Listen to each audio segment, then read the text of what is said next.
After they had been friends for a while, Destiny and Mr. Girl got in.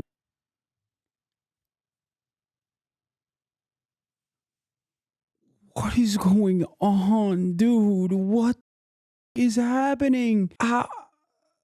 Why do these people exist? Why do they do these things? Let's work on this. So, while some people who mostly are drama YouTubers were focusing a lot of their efforts and all of their free time and maybe even family time on making a nuke about yours truly, because I leased a car, bought a house for myself and my family, and also am uncompromisingly pro-Palestine, which are all unacceptable. Ryan Beard was actually compiling at least some of the details of a person that I consider to be a fairly large menace in the live streaming sphere. Okay, his name is Destiny, also known as Sex Pestiny, also known as Epstiny, the leader of the Diddy G clan. Let's take a look. I don't wish to bring anybody any more harassment than they've already received. I'm going to issue multiple trigger warnings before we move into this. He's the one that's brainwashed my brother, not you, Lamau. Yeah.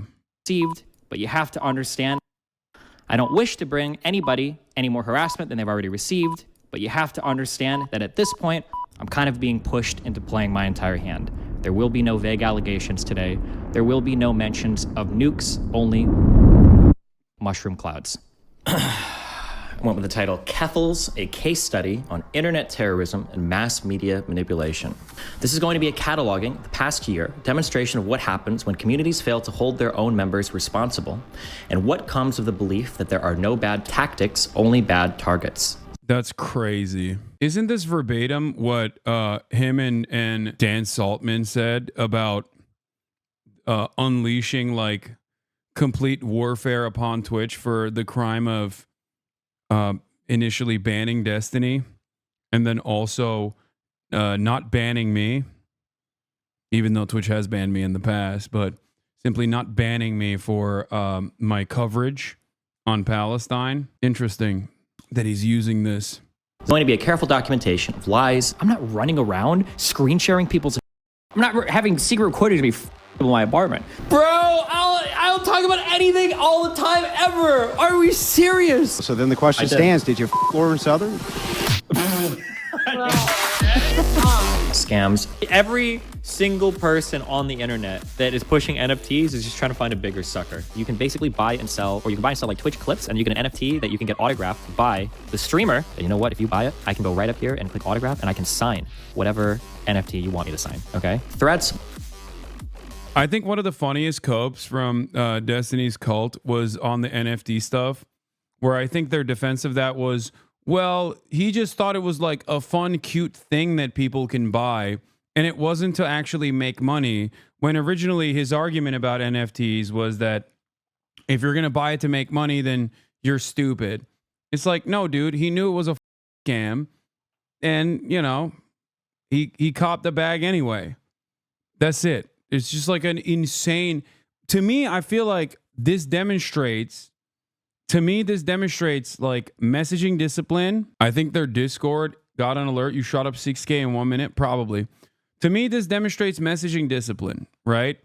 It demonstrates that you have designed your community in a way where you just straightforward have a cult-like attitude where no matter how obviously hypocritical your actions may be, you still have loyal soldiers and servants that will go out and push your message on these issues and are firm and committed believers in whatever you put out there. Like, they are more loyal to, I think, Destiny's ideology, whatever it is at any given moment, whatever he's presenting himself as a believer of, than he himself is, than Destiny himself is. It was troublesome for sure.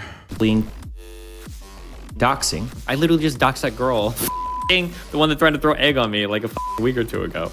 I don't about like doxing. and an utter lack of accountability. Melina recently confirmed that the sex tapes leaked by Destiny's former Jesus Christ. girl were shared by Destiny without her Nice, consent. good one, nice. If she has no legal recourse. And I've got a whole bunch of super chats for you, Wick. Ready? Okay. Over the years, I've worried about the types of tactics endorsed by progressive communities, the uncomfortable distorting of narratives. Honestly, I'm pro-genocide. Like, it sounds really shitty, but like, I think that Israel should just draw its borders about where it is now, and basically, Palestinians can go live in another place. That's really. But like, that's about where I'm at. The grotesque shape-shifting of facts. Let's say there's a person that's like 30 years old and tries to like randomly sext like 14-year-olds and 15-year-olds. That wouldn't be, I don't think that would be considered grooming. The general inability to hold themselves to a decent standard of behavioral conduct. The rioting needs to stop. And if that means like white redneck militia dudes out there mowing down protesters that think that they could torch buildings at 10 p.m., then at this point they have my because holy. It is the tale of an internet bully given far too much power. Did you guys know that if a breaks up with you and you send her nudes to everybody, even that's wrong, guys? On a mission to seek fame and fortune. So what's that look like revenue-wise? I think last time you said it was like 50K a month. It's probably a little bit higher than that now. Yeah. By building a career through vicious conflict. Act yourself. Yes. Yourself. We've allowed ourselves to gaze into the abyss for far too long. Destiny is the result.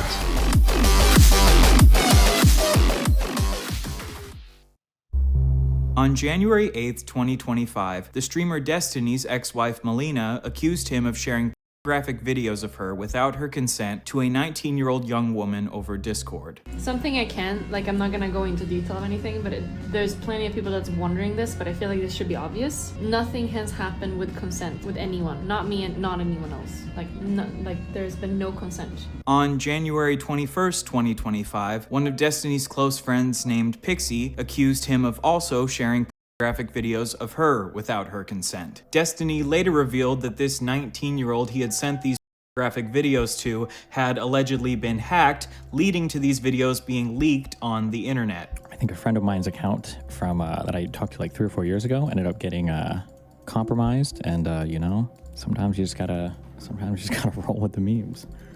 It is what it is. What do you want me to say? What do you want me to say? Okay. Later on that same day of January 21st, one of Destiny's previous close friends named Cherry not only accused Destiny of sharing a recording of them having sex without her consent, but also of recording her without her knowledge. Destiny has since admitted to sharing these tapes of Pixie and Melina without their consent. Cherry's allegation is still just an allegation, but she has recently filed a police report against Destiny. This is the story of Stephen Bennell II, a man given far too much power and the ways he has abused this power for his own personal gain. Hi, so this video has been a long— How is this community still existing in any form after this much? Because it's a community that thrives on conflict. Oh, dude, sinking low here. Probably won't respond. This isn't worth stream time. Just send to the feds. Okay. Anyway, there's a couple different reasons. There's a couple different reasons for why. One, there's not really coherent legislation on a lot of the things that happen online, whether it be cyberbullying, cyber stalking, or even sex crimes that happen online, right? Legislation is just simply not caught up. Okay? There are that's one of the major reasons. Another is that if you're asking like why his community is not falling apart over this, I think there are a lot of people who are understandably shaken from this, because it's not like every single person is like super invested in the cult, right? So for many of them, if they had just like encountered Destiny because they saw TikTok clips or something along those lines, they probably hear about this and they go, "Oh, what? I had no idea this dude was doing this weird shit," and they're out, right? There's other people who are like, "Oh, well, I was just barely scratching the surface of his commentary, and I was actually a fan, but I realized that this is like, horrific behavior." But there's still a very sizable chunk of people who just don't care. They're in it for the conflict in and of itself. And it's not necessarily about ideology, no matter how hard his community presents him as a fantastic orator of liberal values, right? Something that's like very common, commonly shared in terms of like the most invested within the cult is like, I don't watch him for his personal morals. I watch him because he makes great content, or I watch him because he's a great spokesperson for liberal values, not recognizing the hollowed out nature of your own moral system when you say this person is a fantastic orator of liberalism, right? For many people, I think they just enjoy the blood sport of it, and they enjoy the community cyber stalking aspect of it. I think that's primarily the reason for why so many fans are like, no, I don't give a shit, and I like this, and let's see how he will get himself out of this bind. You know, that's usually the attitude that people have, I think. While Destiny is not the most knowledgeable, not the most well-versed on many issues that he speaks on, he does have an endless amount of confidence and carries himself with an incredible amount of confidence. And he is a very skilled orator. Okay. He can basically get himself out of a bind by applying a lot of logical fallacies and rhetorical tricks in a way that I think a lot of swagged out white boys respond positively to, especially if they are relatively agoraphobic and don't have a lot going on. It's 4chan culture. Some people just like that edgy humor. That's what they want. That's what they demand. And that's what Destiny gives them. But for a lot of those people, they don't really give a shit if he's, you know, doing a lot of horrifying things in his personal life. Collecting evidence about this man Destiny here for about 3 years now, and I don't know about you, but I think it's finally time to take this down. Destiny is widely hated by a variety of communities across the internet for a variety of reasons. But no matter how hated Destiny became, he always had a strong army of sycophants that would defend him no matter what he did. However, recently, almost all of his orbiters have abandoned him. Orbiters are what he calls his friends who stream with him. Basically, the implication is that Destiny is this massive planet, and all of his friends are these little planets that orbit around him. I think it's pretty crazy and obviously very narcissistic, but it's particularly crazy that the orbiters themselves also call themselves orbiters. I remember that's what's so wild about it, where it's like the genuflection. Like you're stating that your position is lower than this person. I don't know. This has created an ecosystem where most of Destiny's friends rely on Destiny's success for fame and money. And because most of these people rely on Destiny for money, they've done a remarkably good job at sweeping allegations against Destiny under the rug. Central Committee, the Greeks had a term for people like D, a sophist. My favorite clip was a debate we had where he didn't know that rich people borrowed money against their stocks and assets. There's a TikTok of it, and it really exposed him for the dumbass he is. I agree. By the way, that is unironically one of the, I think, perfect demonstrations of Destiny being confidently wrong and still maintaining this same posture that he is like absolutely in the right, when in fact he is just completely wrong. And he's not only completely wrong, but he's being a douchebag about it. And he's doing it in a way where, like, his audience obviously is unfamiliar with the subject matter, so they probably respond to Destiny's confidence. They respond positively to his confidence. There have been numerous instances where, you know, Destiny has actually gotten a shit pushed in by people who are more intelligent or at least more knowledgeable, and yet he still, as long as he still maintains this veneer of authority, this veneer of confidence, then plenty of his core fan base still think he's brilliant. He was watching the Nuke and refused to read the articles that you had mentioned and lied over and over again about your political beliefs and motivations. He's a creep. For years. However, these recent allegations against Destiny have been so egregious that the majority of even his most loyal orbiters have decided to leave his orbit. Now, barely anyone is still defending Destiny. I just saw myself in this collage, dude. Why? Oh my God.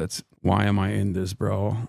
Like, these guys also have this, this attitude that like everyone that Destiny has encountered ever in his streaming experience is a part of the lore, a part of the Destiny expanded cinematic universe, whether they consent to it or not. I mean, there's been a lot of people in and out of his life, lol. That's what I'm saying. But it's like wild to still act like these people are a part of the lore, or still a part, or even to act like it's lore anyway. To leave his orbit. Now, barely anyone is still defending Destiny. One person who is still defending Destiny is Myron Gaines from Fresh and Fit, who recently decided to shame Destiny's victims. Where I go, I feel extremely violated with how so many people saw me non-consensually in a vulnerable position. I feel like people are always going to use this as proof that I slept my way to whatever achievement I garner. I feel like it's evidence that everything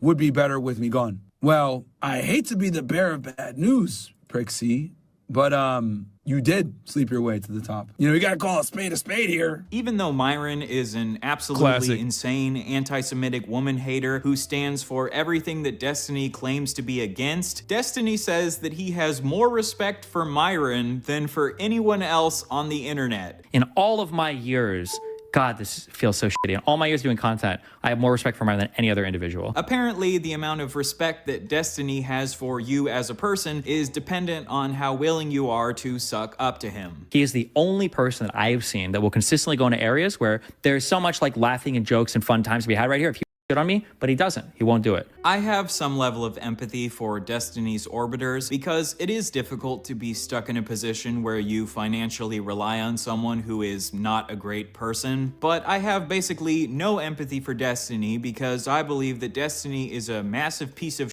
and I will hopefully demonstrate why I feel that way in this video. In this video, I will go through nearly every harmful action that Destiny has committed over the years, and then allow you to come to your own conclusions on whether or not you think this is a person who deserves anyone's admiration or respect. Before we jump into Destiny's actions from across the years, I think I should take a little bit of time to dispel some possible well poisoning that Destiny or his community DGG could try to attack me with. The first accusation they might throw at me is that I'm obsessed with Destiny. This is an accusation they like to throw at anyone who criticizes Destiny. Personally, I don't think it makes me obsessed with Destiny that I've been I think it's pretty funny to also claim obsession when they run an active cyber stalking operation on virtually every single person that, myself included, that Destiny has ever encountered and has felt wronged by. Okay, so the idea that like it is actually the victims of the cyber stalking operations that are obsessed with him is so ridiculous, because especially considering this dynamic, for approximately 4 or 5 years over the course of the past 6 years, I rarely ever talked about sex pestiny. And the only time that I decided to change that was when he chose to defend Israel unconditionally and came out of the gate swinging by claiming that he was pro-genocide, as shown in the early stages of this video. So it is wild that he has spent, yeah, as Mike correctly points out, they watch every collab you and I engage in. They watch every stream. If they find a clip they can take out of context or frame it, they can screenshot where you look bad. They will try and make it go viral. It's actually hilarious how little success they've had. I wouldn't say necessarily that they've had little success. In terms of my career, of course, it's a rather difficult thing to tackle, okay, in its entirety. But if there's ever a person that you encounter in the wild that isn't actually familiar with my commentary whatsoever, but has a negative association with me, it's most likely a consequence of the obviously very dedicated smear operation that they have engaged in for the past 5 years.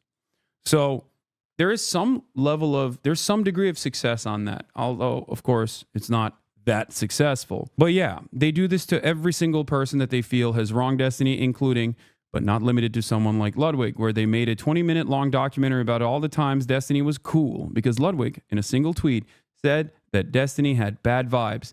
And when they failed in convincing him, shit on him for being friends with me, and they still attack him all the time. Like, for example, I'll give you an example, okay? They'll just start off with like an insane suspicion that normally would be relegated to someone who is hysterical, schizophrenic even. Hassan makes boss calls to Ludwig and actually dominates the entire streaming industry. Okay, this is a real conspiracy that they believe in, where Ludwig will make decisions entirely on his own, okay, unbeknownst to me. And these guys will turn around and go, oh, he did this because of Hassan. And they will continue along with that narrative, and they will spread it far and wide. So randomly, underneath any thirst talk or any kind of like new person being like, oh, I just started watching this Hassan guy, I really like him, you'll see a number of different insane conspiracies dedicated to me, including but not limited to the thing that I was mentioning. Hassan actually got really upset and offended at Ludwig, and he made a call to make Ludwig delete a part of his video or delete his video in its entirety. I don't even remember. They literally have spreadsheets. They have dedicated websites to compiling all of this false information, and they have spreadsheets with clips that are clipped out of context to run the gamut whenever there's an opportunity. Okay? There was a period of time where if you wanted to gain any following as a policy streamer, you had to go on a weekly debate panel full of deorbiters. It was a space devoid of deodorant and God. Yeah, that sounds devastating. Members of his community have also doctored images from this chat, created websites with doctored images from this chat. I mean, as recently as a month or so ago, his community literally compiled every single chat message in this, on every single chat message in this chat, and claimed that like the moderators were not doing a good job, and myself were not doing a good job banning people for anti-Semitism. And they thought that they could take it all the way up to Tom Cotton to the Senate to do a congressional hearing on a public Twitch stream, okay? A public Twitch stream and its moderation practices. Like how unimaginably invested are you in Twitch streaming that you think normal politicians are going to get about, like they're going to talk about like the moderation of one particular community where anyone can talk at any given moment, and there's 30,000 different voices that are chiming in here from all different backgrounds. Not every single person is a fan of mine, for example. Like that is delusion, pure and utter delusion. In the grand scheme of things, I am a nobody, okay? I'm nothing. The idea that I have this awesome amount of power is something that a lot of these people have inflated in their own heads. This is their own personal estimation, and I think they're wrong. I actually used to be the head mod for the channel that Rando's Hippy Dippy. I left when he started having Dion a lot, but anytime he was in chat, it became nearly impossible to moderate and extremely toxic. Him for the purpose of criticizing him. None of Destiny's fans accused me of being obsessed with Sneeko when I did a deep dive into Sneeko's harmful actions because they don't like Sneeko. But they probably will accuse me of being obsessed with Destiny because Destiny is their daddy. This is the first video I've ever made about Destiny, and it'll probably be about an hour and a half long. Compare that to the probably hundreds of hours that Destiny has spent on his stream criticizing Hassan. And I have nothing against Destiny criticizing Hassan. It would just be pretty hypocritical to accuse me of being obsessed with Destiny for making 1 hour and a half long video about him, while Destiny has talked about Hassan for hundreds of hours. Destiny has written multiple incredibly long manifestos. That's the other thing that like, I just truly don't understand. It's the easiest thing to show.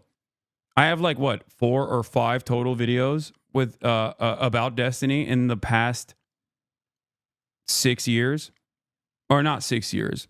I used to collaborate, as you guys know, with Destiny. But you know, since I cut ties, I think a total of 6 videos in the last year, in the last 2 years. Okay, maximum. He has made 6 probably, you know, in a week. I don't understand how this is in any way, shape, or form not an, you know, it's not ringing any alarm bells for all these people that are in this cult. But yeah, as someone that I that I read the comments from that was like a former Destiny community member. He has so thoroughly poisoned the well for someone like myself that there is no world in which his community, even if they hate him now, will ever turn around and go, maybe I was a little deluded about the way I feel about this random dude. Does that make sense?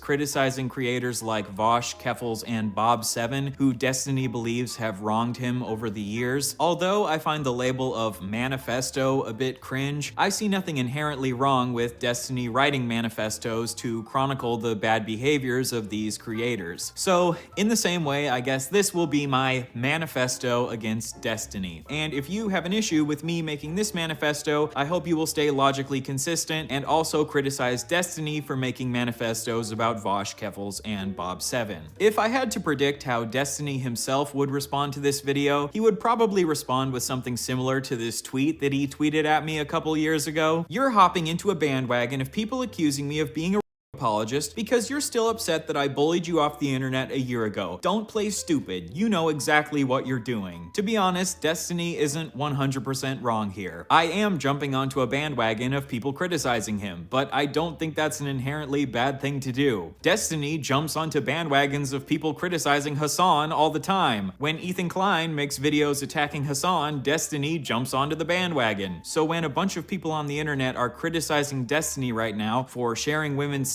tapes without their consent, hell yeah, I'm gonna jump. I do feel like this is very devoid of any sort of real politics as well. Like Ethan criticizing Hassan and Destiny jumping on the bandwagon is kind of wild because, you know, what was Ethan criticizing me over? It's wild. He's doing it right now. What do you mean? Jump onto the bandwagon and roast out of him. With the way the internet works, criticisms against someone are more likely to stick when that person is actively engaged in a controversy. This is just how the internet is. So yes, I waited to make this video until you were in a possibly career-ending controversy because I knew that this would make more people listen to my criticism against you. Do you have a problem with that? You know how the internet works, Destiny. Anybody who hates you, even if he doesn't like them, he will ride off into the he will ride them into the sunset. I mean, yeah. No, he literally did that with Sam Hyde, Nick Fuentes, numerous far-right figures. It's not like a secret. He then also lied actively about not knowing that Sam Hyde was a neo-Nazi. And then we found out that he had actually a couple months prior talked about how, you know, Sam Hyde definitely was a neo-Nazi, including the reasons as to why he thought he was a neo-Nazi. But of course, when the opportunity presented itself for him to, collaborate with Sam Hyde, platform him, elevate him, and talk about how funny he is as a comedian or whatever, he forgot, I guess. Onto bandwagons of criticizing people who are in controversies all the time. But now that the shoe's on the other foot, you're mad about it. All the other from all the other vultures and all the other communities that are like coming in trying to like make drama out of this, that don't give a about any victims or any people involved, which is the majority of people. That's crazy that, it's pure projection, I think. Yeah, everyone is just trying to make drama out of this and don't care about the victims at all. And also, that's literally what Destiny has done his entire career. That's how he built an audience that's so unimaginably toxic. Don't give about any of that. I don't care about that. Another accusation that Destiny's fans like to throw at people who criticize him is that they're just doing it for money. Oh, you mean like how Destiny has made money from covering other people's controversies for years? What a argument. Yes, I'm gonna make money from this video because this is my job, just like Destiny makes money from criticizing other people because that's his job. But this video isn't just about making money for me. I genuinely care about raising awareness for the shitty stuff that Destiny has done. If you're gonna write a manifesto about Keffels and say that she needs to be held responsible for her actions, Demonstration of what happens when communities fail to hold their own members responsible. I'm gonna do the same thing to you.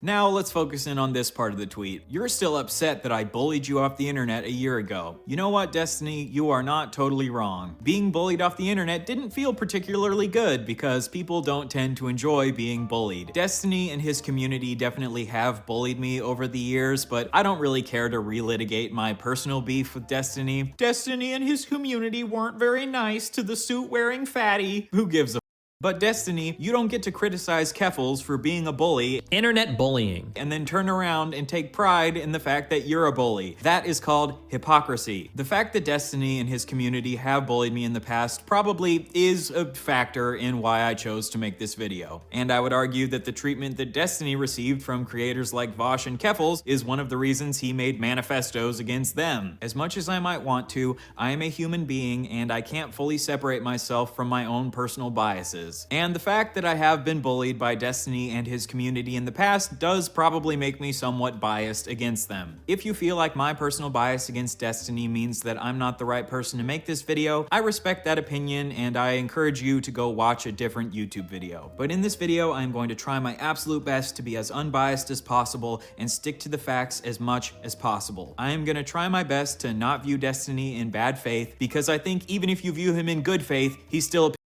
I do feel like one of Destiny's tactics from across the years is to be incredibly mean to anyone he has a conflict with. So when that person eventually decides to make a video criticizing him, he can just write that person off as obsessive and just mad because he bullied them. As a supporter of yours, I'd appreciate if you address some of the points made in the Britney video. She seemed to be pretty fair, especially in her conclusions. I don't have time to address every deranged, obsessive video that's made about me. I still haven't watched the Britney video. Yeah. It's weird because he's done like 1,000 of these about me. And back in the day, every single time a new one would come out, his community would storm mine to just be like, dude, why are you avoiding these like obvious criticisms that you must address immediately? You know? I don't really understand it. Especially when this person was directly involved with sex pastiny. Like directly, they were friends. And he was directly wronged, as far as I understand. In terms of Ethan, because you can make a similar argument on that front. I've already addressed every single criticism that has been launched in my direction, both from Ethan, who basically rehashed all of his manic moments from the past 6 or 7 months.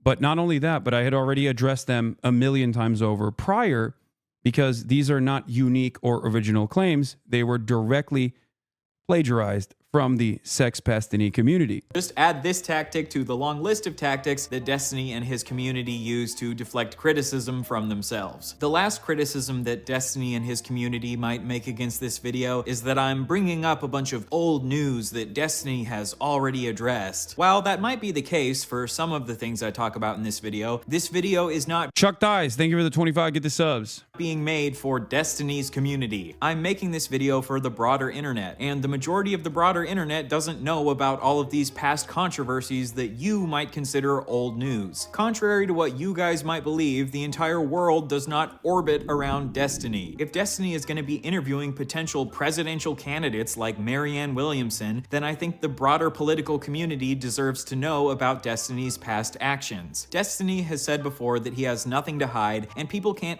It's actually truly shocking that it has taken this long for enough people to come out and be like, this is it, I'm done. I've been wronged too severely by this person, because he has left behind a body. I mean, he has left behind a trail of corpses throughout his career. Just people that he has so consistently wronged over and over again, who he still actually will routinely take shots at when the opportunity presents itself.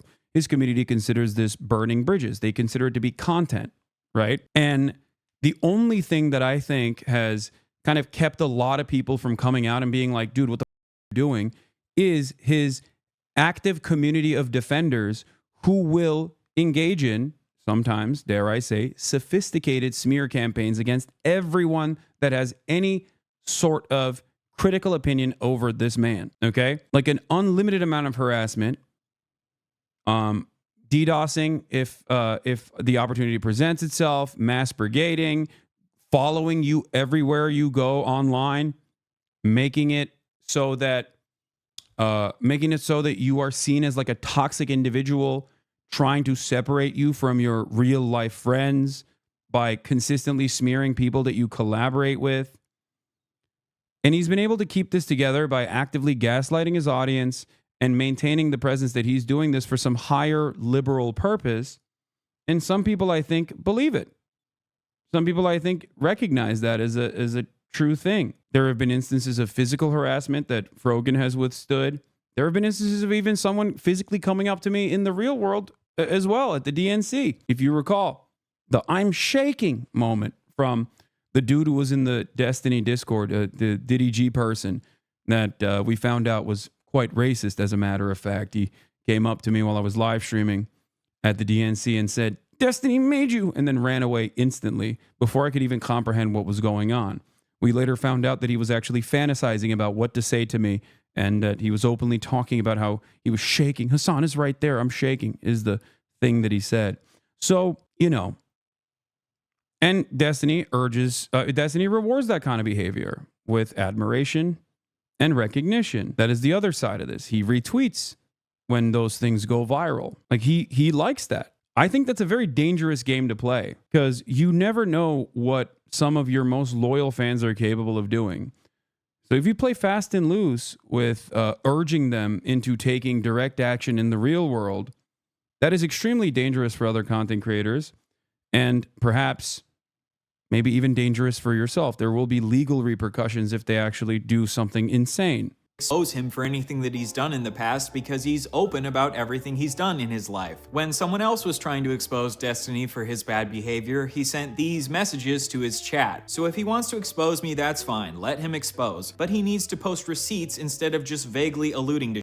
There's literally nothing anyone could have on me for anything because I don't do anything bad/weird. I am the cleanest this entire scene. The worst anyone could ever have on me is pics or something. He can talk about whatever he wants, but he should provide proof, not just baseless accusations/speculation. That's a wild statement. I'm the cleanest motherfucker in the industry is a wild statement.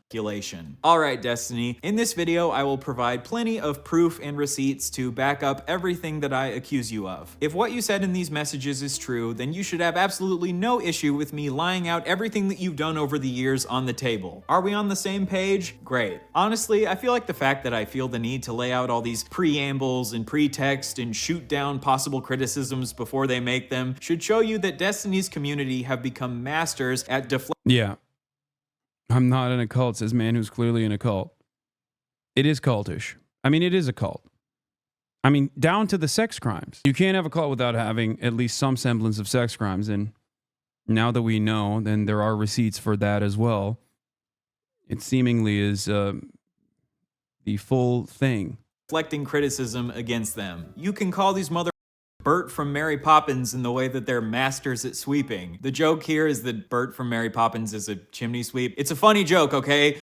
My goal in this video is not to push some sort of political agenda against Destiny. I actually think he is a very smart dude who's one of the best debaters on the internet and one of the best people at using logic to defend liberal values. I debated Destiny a couple times a few years ago and he definitely wiped the floor with me, especially in our second debate. I have no shame in admitting that. Destiny is definitely he's the best at defending liberal values. I guess if you see it as a pejorative, that's like what liberal values, like what, defending Israel's genocide? Like, what are we talking about?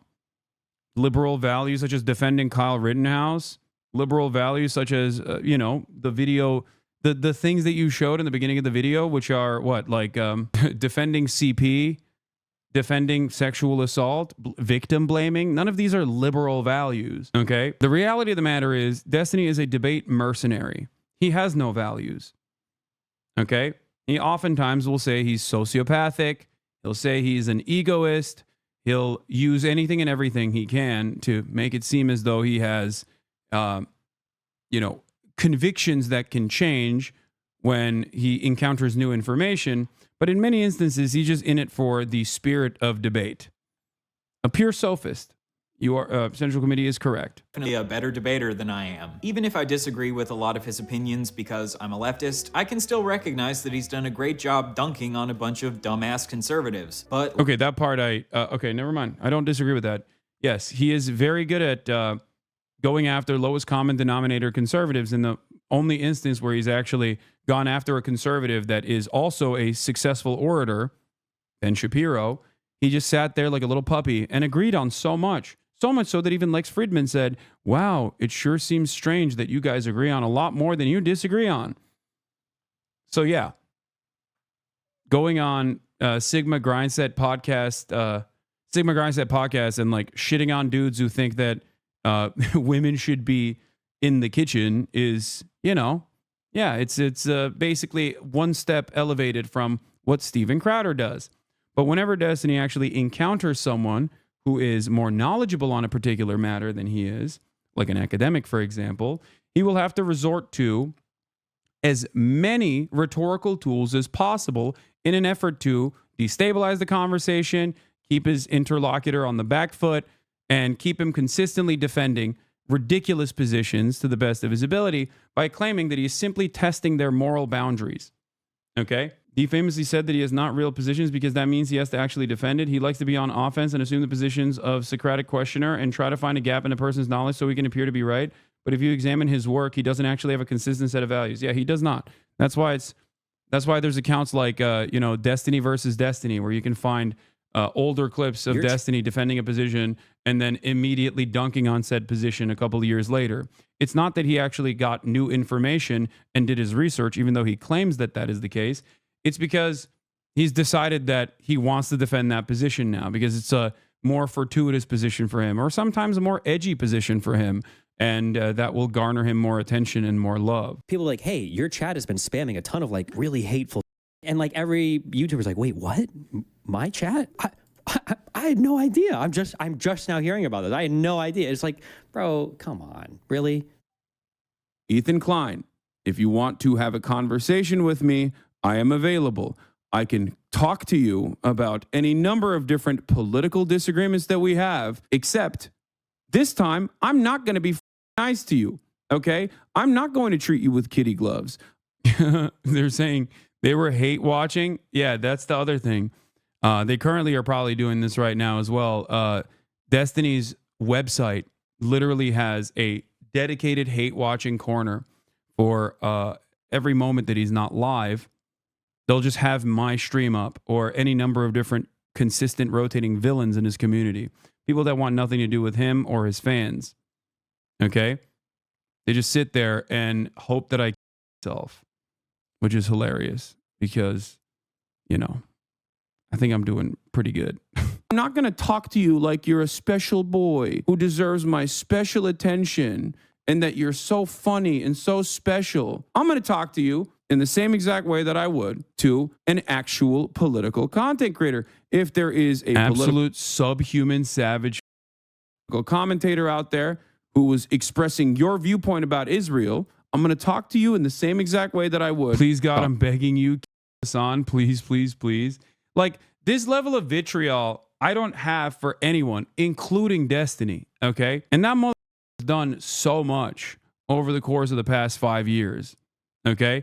And I still don't want this. I want him to get better as well. I want him to just leave me alone, really. I want him to leave other people that are in my vicinity alone as well. It's kind of crazy that these guys who have never met me ever in their entire lives have this strong of an opinion, okay, on someone who they claim to align with politically as well. That's the other side of the story, because these guys also personally consider themselves to be they personally consider themselves to be progressives. They consider themselves to be liberals. Your chat on Ethan Live yesterday, come on, man. This guy has been following me since 2018. This is a loyal soldier, okay? This is a loyal Diddy Jeer. Probably came in here because, you know, Destiny and I were friendly with one another and collaborating with one another. Okay? Left after we parted ways, only to come back sporadically every now and then to just come in and say, you suck, probably currently hate watching. But the point is this. You don't know me. I don't know you. You shouldn't have these feelings for anyone. Okay? Or if you have this level of strong feelings for someone, they probably shouldn't be aligned, at least ideologically, with you in meaningful ways. You must ask yourself why you've gotten this angry over a dude you've never met that you've only seen online. Like the only group of individuals that I've seen this level of vitriol from, that I've received this level of hatred from, are neo-Nazis online. And I get why they feel that way about me. You know what I mean? But it's just no different than the unhealthy obsessions that you see in any other stan group. Okay? But at least like K-pop has some decent output. You know what I mean? They make like cool music and I just will never understand being this level of parasocial for a dude who just like is super toxic and tries to humiliate every single person that he talks to and is very confidently incorrect regularly. So when you also repeat those statements that you hear from him and you regurgitate that, you also end up becoming confidently incorrect or just overall a toxic person to be around that people in the real world are not going to want to be around at all because you constantly find yourself debating them on minutia. Them, okay? So if you think that I'm afraid of you, I think you and I both know that that's not the case.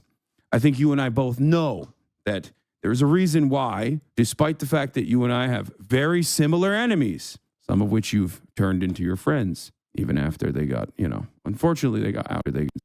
Some of which you've turned into your friends, even after they got, unfortunately they got outed as sex pests, but don't try Sam Cedar on me. Guess you can't really do that with Destiny now, can you? Since, he was outed as a sex pest. It's got to sting a little bit. As a content creator, you have a huge ability to sculpt and shape how your community acts. But if your chat is like wall to wall, like these people, that's behavior that's coming from the top down. And if you're not like taking steps to do anything about it, you're not addressing it at all. You're basically co-signing it. Remember in Caroline's like third ever stream, there was a person that came into her chat basically saying, "Hey, I see you've been streaming for only a couple days and you focus on politics. You should watch out for this psycho called Hasan Piker. I recommend you stream with a guy called Destiny. He's very smart and welcoming. They're also insanely insidious, prowling for brand new streamers to flip." Yeah. No, it's a cult. They're looking for new victims. Like that's it. They're looking for new victims so they can bring them into the cult and turn them into Destiny, as Destiny likes to call them, and as they also self-brand, orbiters. Okay? There's sexual favors that could be traded in the process as well, clearly. Okay? But ultimately, it's just a cult. And everyone serves one purpose, which is to undermine Destiny's enemies and advocate for his cause. But it's not a liberal cause in particular. It's a Destiny cause. Did Caroline take that advice? Well, considering that I've known her for almost a decade, I don't think that she was going to take that advice. But I mean, this is loyalty. This person was banned in 11/10/2023, and that person is still watching, hate watching, and demanding I myself. I think between you and I, one of us is closer to the side than the other. And I don't think it's me. If that's the kind of behavior that you're engaging in on a regular basis, you don't have a lot going on in your life. I would recommend you get help as fast as possible and you try to snap out of it. Like it's just projection. Like Destiny said in his manifesto against Keffels, I don't think we should be afraid to hold members of our own community accountable. Demonstration of what happens when communities fail to hold their own members responsible. And Destiny has done a lot of that I think he needs to be held accountable for. Just because he's a good debater who's really good at defending the liberal ideology, I don't think that means that we should sweep his bad behavior under the rug. And I don't understand how Steven can really say that he wants to be a serious political advocate if he doesn't want to manage his personal life in any way that's serious. Like, why should the DNC involve you in anything that they want when your personal life looks like a train wreck that's going to be bad PR for all of them? Why should anyone want to spend time debating you on these bigger platforms if all you're going to do is bring fucking tarnishing their reputation, right? It's like, if you're serious about this, you should make this sacrifice. And if you can't, then I don't think you really care about the political positions that you claim to care about. My goal in this video is to simply lay out all of his actions from across the years that I consider harmful and allow you to come to your own conclusions. All right? Let's get into it. In this video, I hope to establish a pattern of how Destiny over the course of his career has repeatedly taken advantage of and harmed women and occasionally children, and how he has advocated for a world that makes it easier for people like him to harm women and children. We'll start by going through Destiny's harmful behavior towards women, then we'll take a detour to his harmful behavior towards children, and then we'll loop back around to his harmful behavior towards women again. Sound good? Well, it's not going to be.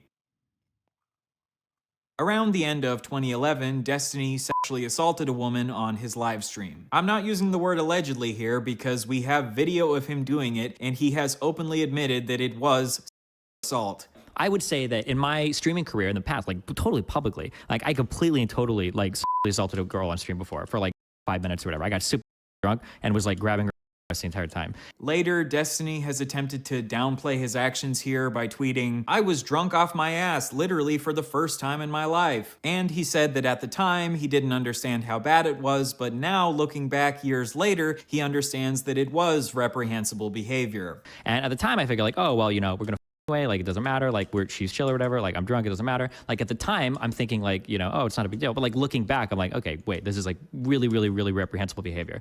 But if you go back and watch the clip, immediately after assaulting her, he says, "Listen, I'm gonna apologize to you so much tomorrow." Listen, I'm gonna apologize Yeah, to you say sorry. so much tomorrow.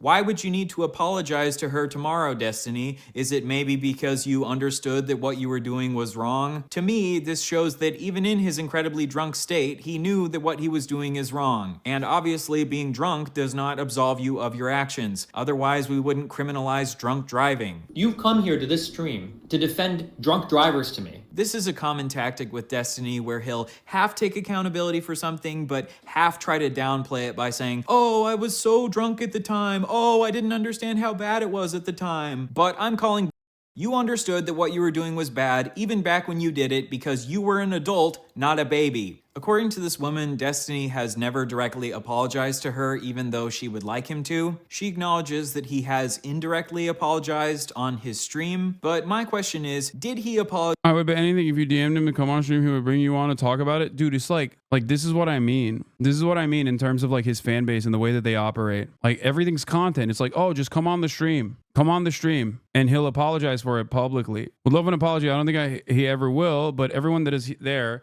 hell, even the stream viewers could see we didn't make him drink. We were all drinking, and it wasn't a pass to grab anyone on live stream. The whole trip was odd. He has apologized on streams and such indirectly. It's fine. I know he regrets it. It's just crazy. It's like, hey, come here. Debate him about whether or not your sexual assault was that bad. You know, it's ridiculous. Weren't you just saying that about talking with Ethan? My friend, one, I have privately reached out to him. Okay, that's number one. Number two, Ethan has spent the past 6 months basically turning what I suspect are political disagreements into an entirely different campaign of trying to get me deplatformed. I didn't sexually harass him. How are these two things remotely in the same territory? You're a sociopath. We know who you are now. Why are you propagandizing? You're a sociopath. I used to love your Twitch, but you're a monster. You're a propagandist. You're a propagandist. It sucks that there are so many NPCs out there, like straight up. No, I'm going to unban that person. They can continue being insane in the chat if they choose to do so. Okay? Respond to the allegations. This is not a DGG or this is a foot soldier. Sad state of affairs to see. People that otherwise used to be in a very, very progressive community basically mold and redefine their worldview in real time over a long and convoluted crash out in the background of an ethnic cleansing campaign that the political disagreements started over. I hope that you can come to terms on your own without being, motivated by anyone. Talk about the allegations is an H3 meme. Exactly. Apologize on his stream to save his reputation, or did he apologize because he was genuinely remorseful? I will allow you to answer that question for yourself as we go through more of Destiny's pattern of behavior from over the years. In 2012, Destiny shared private of a woman he had been sexting named Blue Tea with his friends. Destiny will often claim that the reason for his actions are because he was provoked into doing them and he had no other choice. I'm kind of being pushed into playing my entire hand. That was part of Ethan's video, is that you're a propagandist and he thinks propaganda is equals lies. Yes, propaganda didn't used to be a negative term, okay? I had a literal show on the Young Turks called Agitative Propaganda, okay? That's number one. Number two, I will always be honest with you about my political perspectives on any given issue. Do you understand? Propaganda is no different than saying public relations. I have legitimately seen on stream chatters linking a dox of a chatter about insane. I haven't been duped. Y'all are in the same echo chamber as those in Destinies. Wait, what? So you're an anti-Destiny, anti-me guy? I don't understand. Your chat isn't exactly like his. Clueless. Yes, no one does anything. What? Once again, just keyword search Hassan on his YouTube page and then keyword search Destiny on mine. And I think you will arrive at a very quick conclusion that there is no parody here. No parody whatsoever. I suspect that you are a bit of a conservative chatter, if this is the perspective that you hold, but that is ridiculous. But here, there was no provocation. He just thought it would be funny to share this woman's private nudes with his friends and joke about how hideous her face is compared to her beautiful body. And he also insulted her because he thought she looked like Shrek. So he shared a woman's private nudes without consent for the purpose of degrading her. In response, Blue T hacked Destiny's Twitter and tweeted out pictures of his dick. Obviously, I condemn this woman's actions. She posted revenge porn of Destiny, which is never justified. But don't forget that the situation that provoked this was Destiny maliciously sharing her nudes without her consent. On Reddit, Destiny replied to her by saying, "Oh my God, you're doing it again. You use genocide when challenged so the other person can't press you." He's talking about gen again. OME. You always somehow bring up genocide as soon as you get challenged. In the context of myself and Ethan Klein's disagreements over Israel, yes, genocide is the main issue. This is not a simple deflection. And I think the quicker you understand that, the easier things will be for you.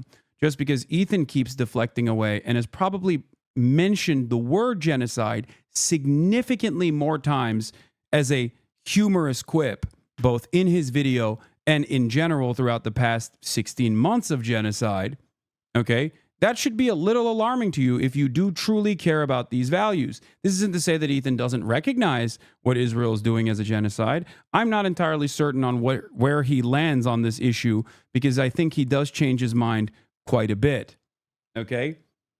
My conversation or my argument surrounding Ethan was that it was pathetically selfish to basically look at hundreds of thousands of people dead underneath the rubble, cholera outbreaks, famine, entire city blocks destroyed, and look at all of that and say, but what about my feelings?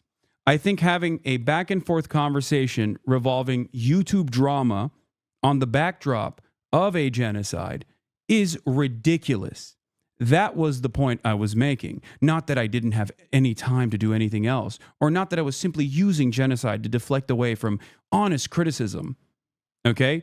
I think it is incredibly scummy, like true heinous bag behavior, to look at all of these atrocities and basically try to use that to air out your own personal grievances with another person that you used to have a podcast with because you felt some type of way about your own progressive community coming to conclusions on their own over your own personal output on this issue. That's it.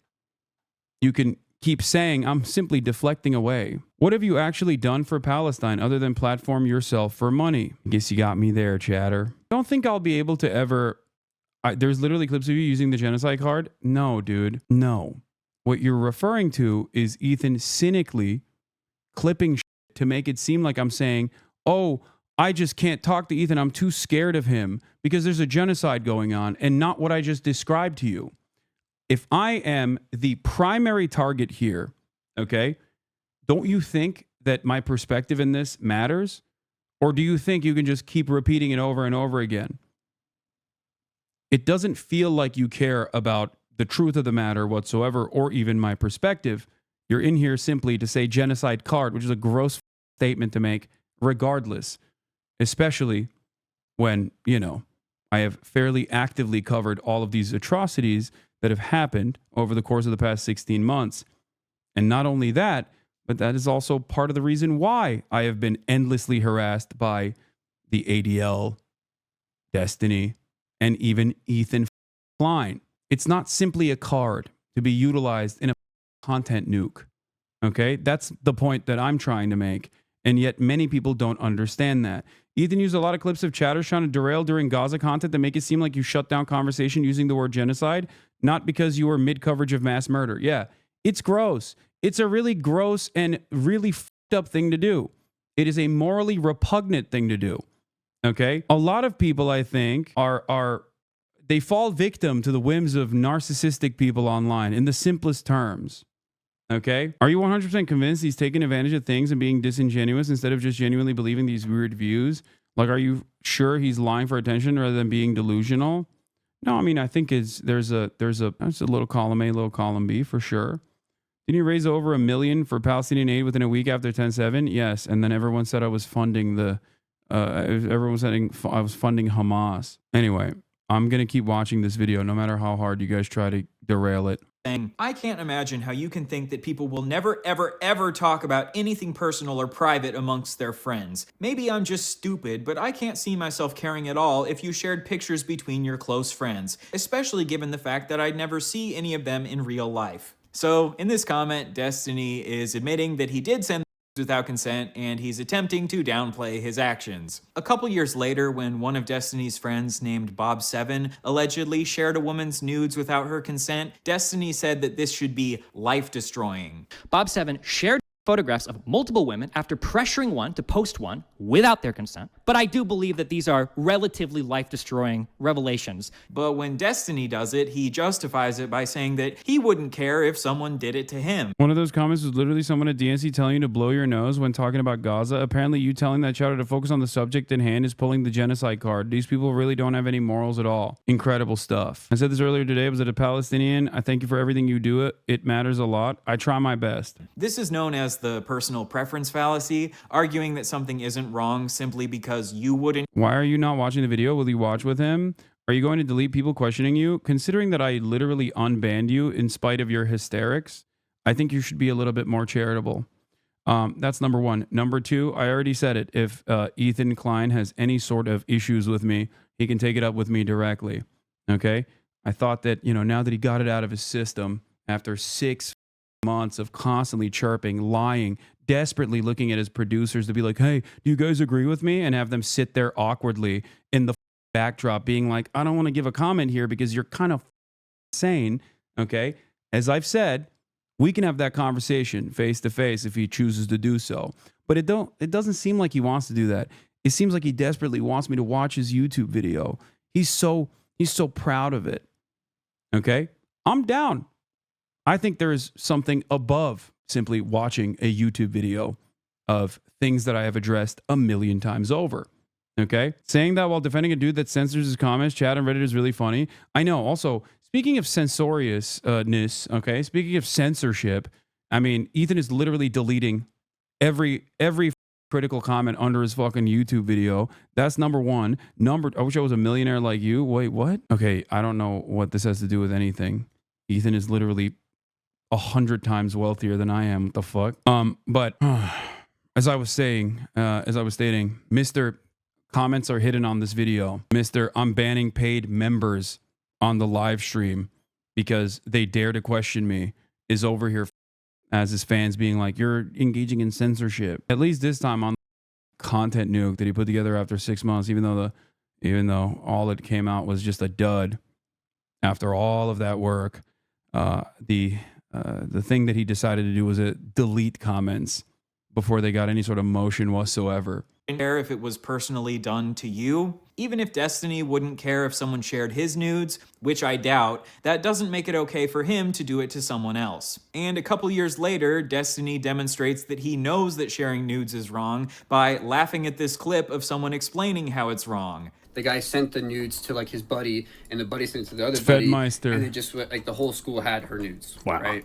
That's cray. That in of itself is another example of like violating consent. Like, even though for so long we were trained to be like, oh, consent has to do with like like sex.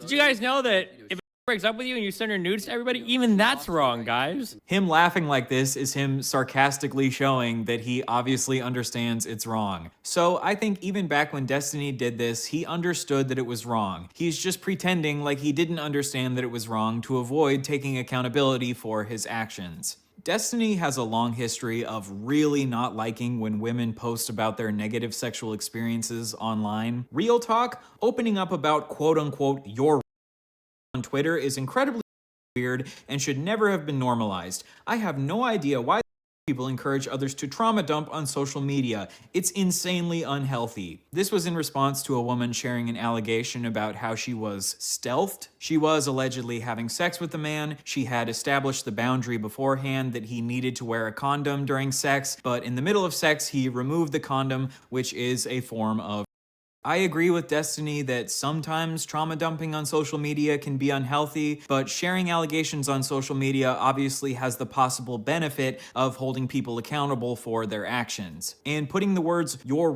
in quotation marks obviously implies that he's casting some level of doubt onto her story. It's one thing to wait to see evidence before you fully believe someone's story that they post on social media. It's another thing to instantly cast doubt on their story just because you're annoyed that they decided to post about it on social media. This controversy started because Destiny had retweeted someone who tweeted, "If you knew he took off the condom and you couldn't even bring yourself to say anything, you shouldn't be having casual sex." A bunch of people got mad at Destiny for retweeting this, so then he tweeted, "If you are noticing someone is taking a condom off and you can't say anything, you probably don't have the emotional maturity to engage in sex. You should probably just grab a caretaker or something and stick to masturbating to furry."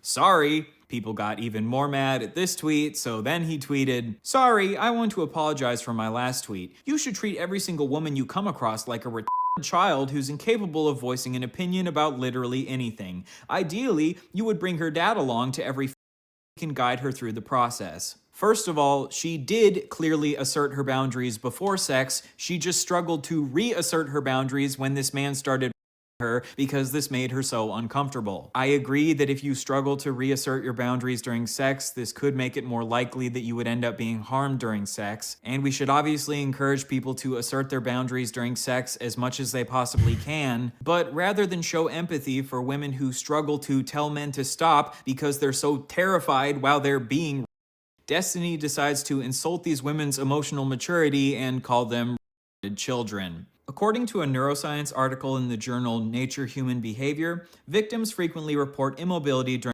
sexual assault, often using the term freezing. Neuroscientific evidence suggests fear and threat can block cortical neural circuits for action control, leading to involuntary immobility. And this sort of immobility can manifest as physical immobility or verbal immobility. A 2017 Scandinavian study reported that 70% of the 298 women who had visited an emergency clinic within a month of experiencing violence had experienced significant tonic immobility or paralysis when it happened. So when women struggle to reassert their boundaries while they're being, this isn't because they're children with no emotional maturity. There are actual neurological reasons for this behavior. When the streamer Hans of Harkir brings up the fact that these women could be having a freeze response when they experience stealthing, Destiny disregards this and says that a victim couldn't possibly have a freeze response just from seeing a man take his condom off. Freeze up is some where you're like in a traumatic situation and somebody's doing some crazy.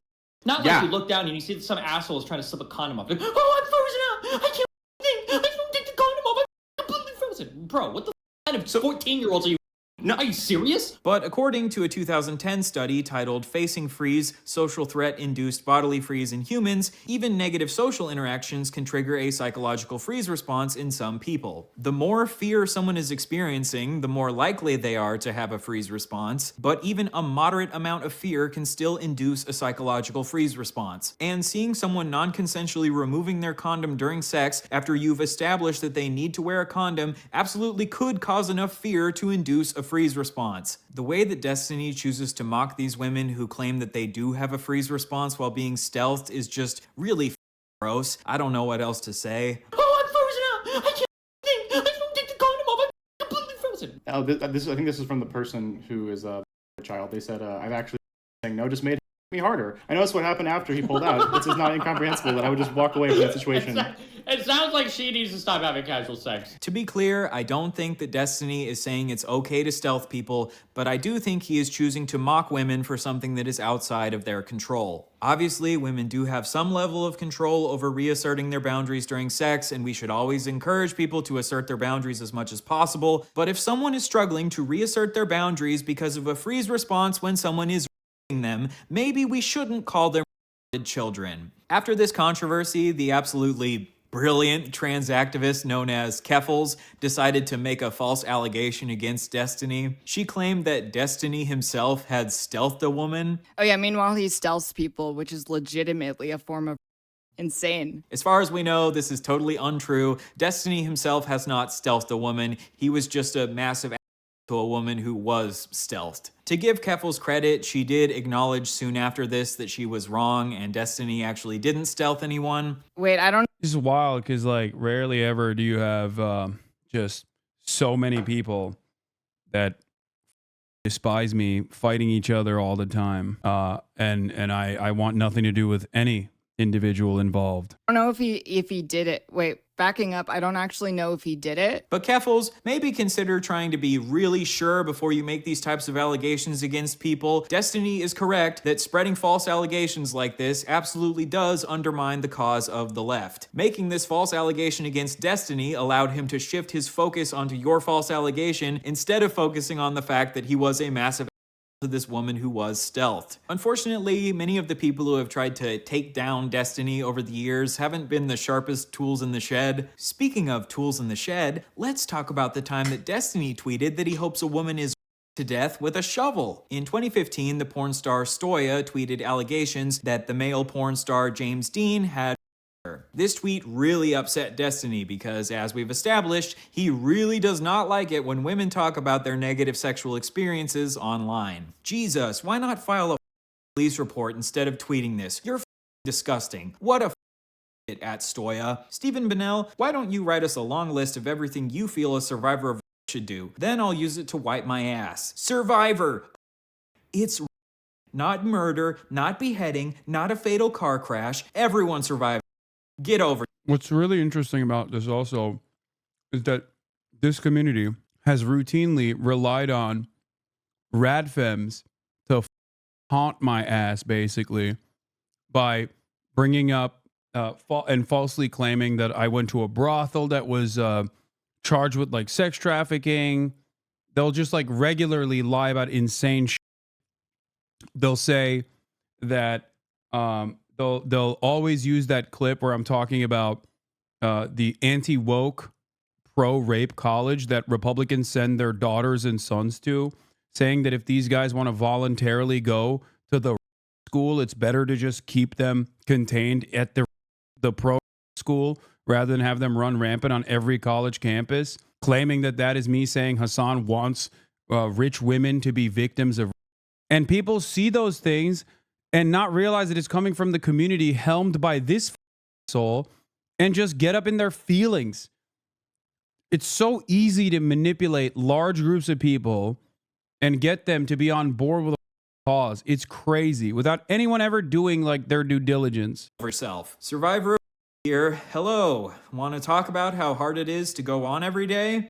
Yourself so you don't have to live with the pain. So survivors should just get over it because at least they didn't die. And if they're dealing with a lot of pain or trauma because of their rape, they should just kill themselves because if they kill themselves, the pain will stop. Very cool, Steven. I have no idea why anyone has ever accused you of an apologist. This should go without saying, but obviously it's good for survivors to file police reports to hold rapists accountable, but police reports don't always lead to rapists held accountable for their actions, which is why sometimes it's good to post about it on social media. At least Destiny will be happy that the woman he allegedly recorded while they were having sex without her knowledge did file a police report against Destiny. Good job, Cherry. You have done things in the Destiny-approved way. Right after this, Destiny got into an argument with another woman about how James Dean didn't respect Stoya's safe word. How does this slug still have an audience is such a funny question to ask. Because there are a lot of people who agree with him. There are a lot of people who just have really awful perspectives. That's it. I don't know how else to describe this process. Okay? Hassan frogs are so out of touch with reality, it's concerning, to be honest. We're watching a dude literally tweet at victims of and victim blaming, and you think this community is out of touch for being against that sort of behavior? Why are you voluntarily defending this, what you're seeing on screen? Ignoring a safe word and not stopping when someone asks is ignoring consent and is go yourself. Yourself.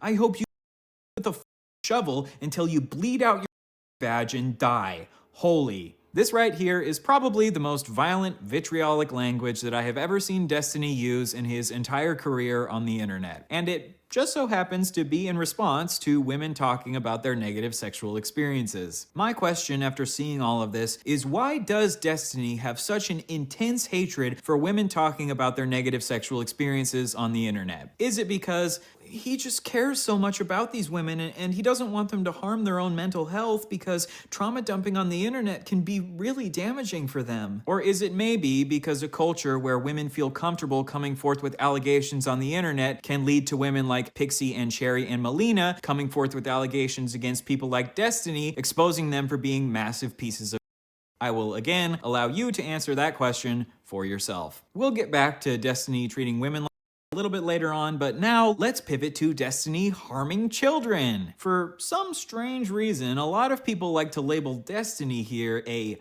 file. So in the next section, we'll get to the bottom of whether or not Mr. Bunnell here really is a certified EDP 445. Is Destiny really a pedo, or are these just false, slanderous allegations meant to try to dethrone the debate bro king? Let's find out.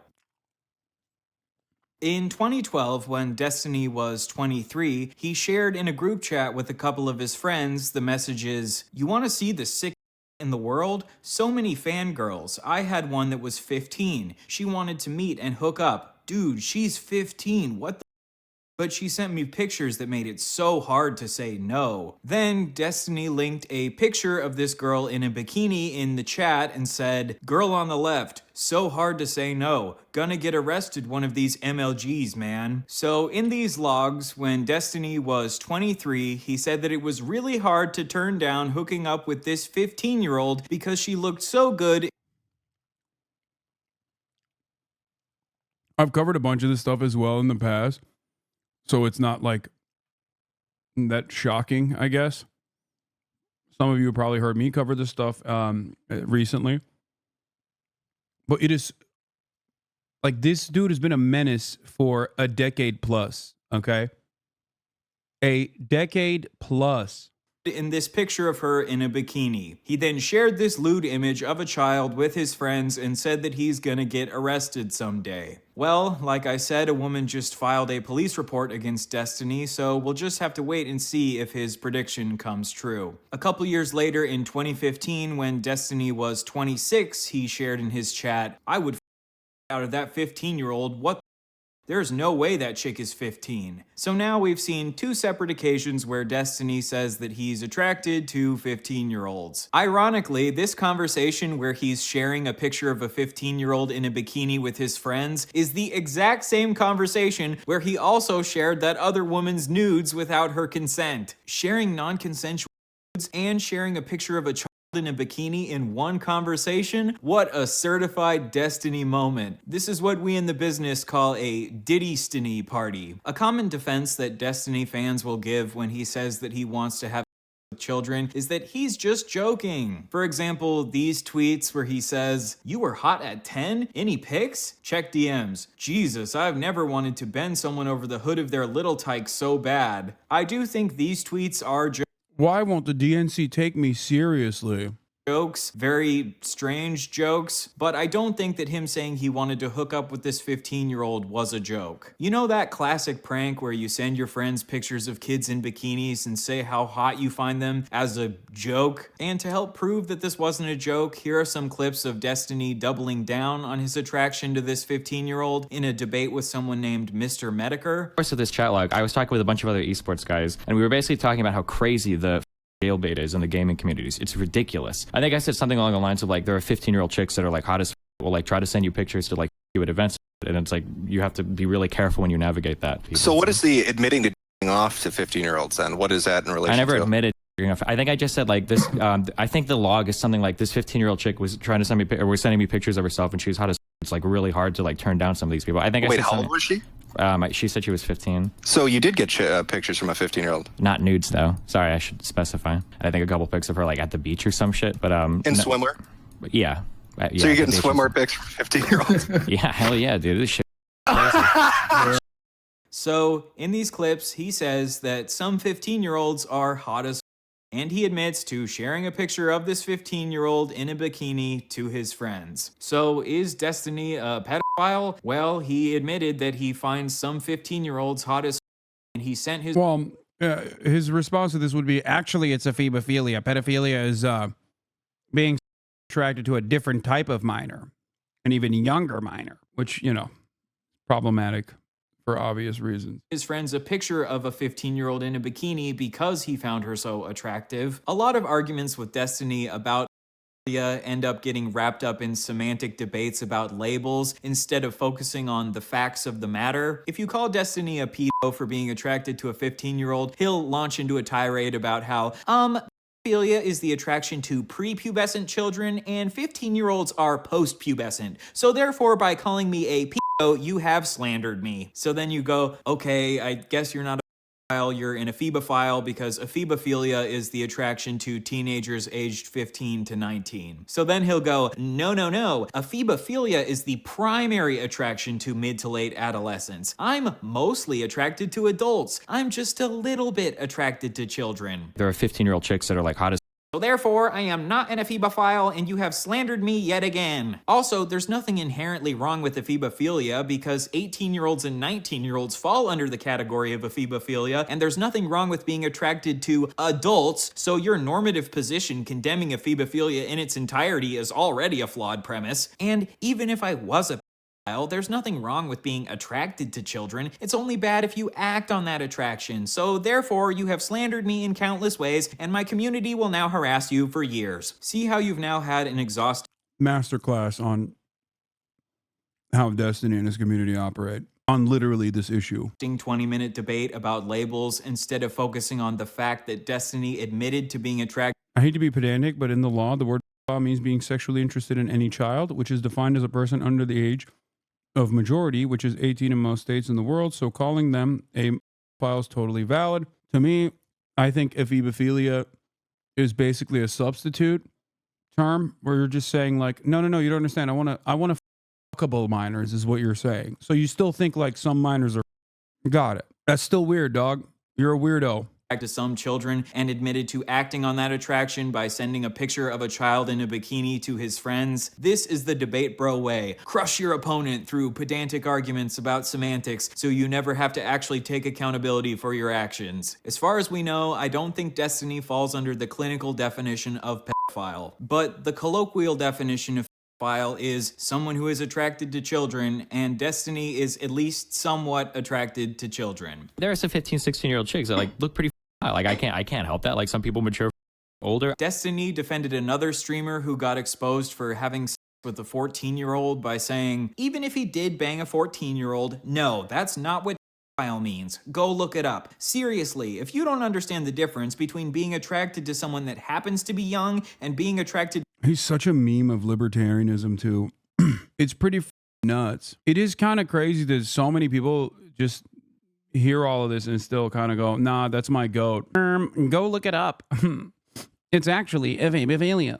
Someone because they are young, you have absolutely no business whatsoever commenting on the issue, period. It makes you look uneducated. I really want to see someone use this argument and... You said he has no convictions, but this is probably one principal conviction that he's never wavered on. Okay, fair. It seems like he does actually have a somewhat consistent attitude on this issue for the past 15 years. Court, Your Honor, I didn't have sex with that baby because I'm attracted to babies. I had sex with that baby because it just so happened to be a really hot baby. Most babies are not hot. That and saying the N-word.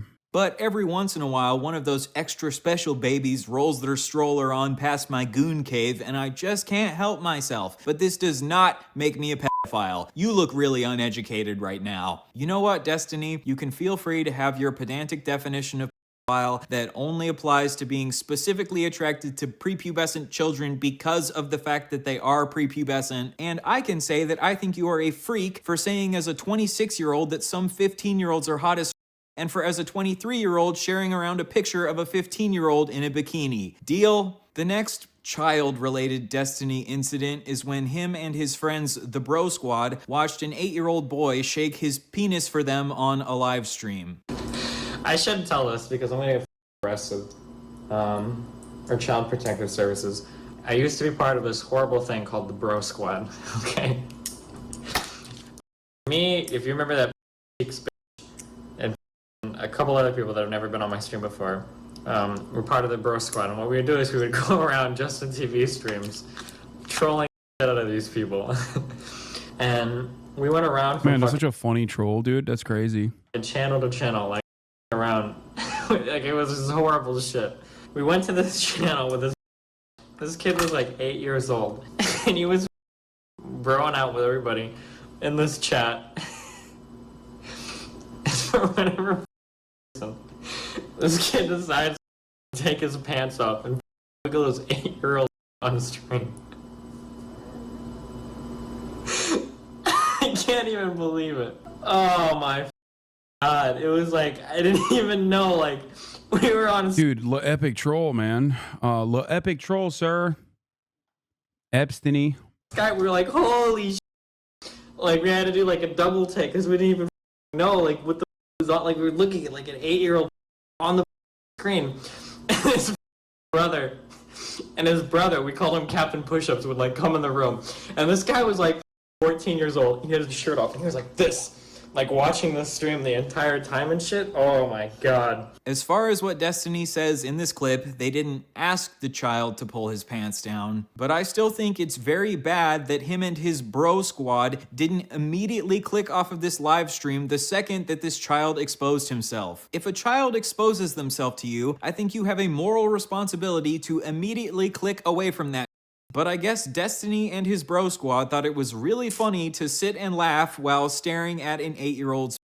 Next, a couple years later, Destiny planned to kill a kid. Apparently, this kid was DDoSing Destiny's website. DDoSing is when you overwhelm a website with fake internet traffic, causing it to shut down. And because Destiny's website was shut down, he was no longer able to make money from it. Oh, I did troll the DDoS kid. That's a guy, that's one of the people, like, legitimately, like, I was so, you have no, like, it's actually kind of scary, like, how close I was to getting people together to go down to his house and kill him and his family.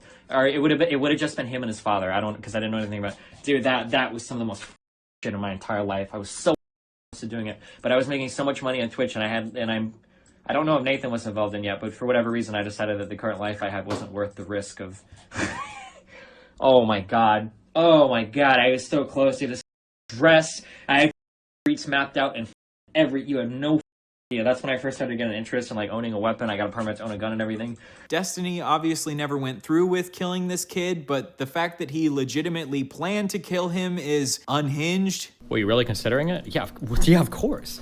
It's actually kind of scary, like how close I was to getting people together to go down to his house and kill him and his family. How old was the kid in relation to you? I think the kid was probably 16. I think I was 22. Destiny has defended this to this day, saying that if someone is stopping you from making money, this justifies killing them, even if they're a child.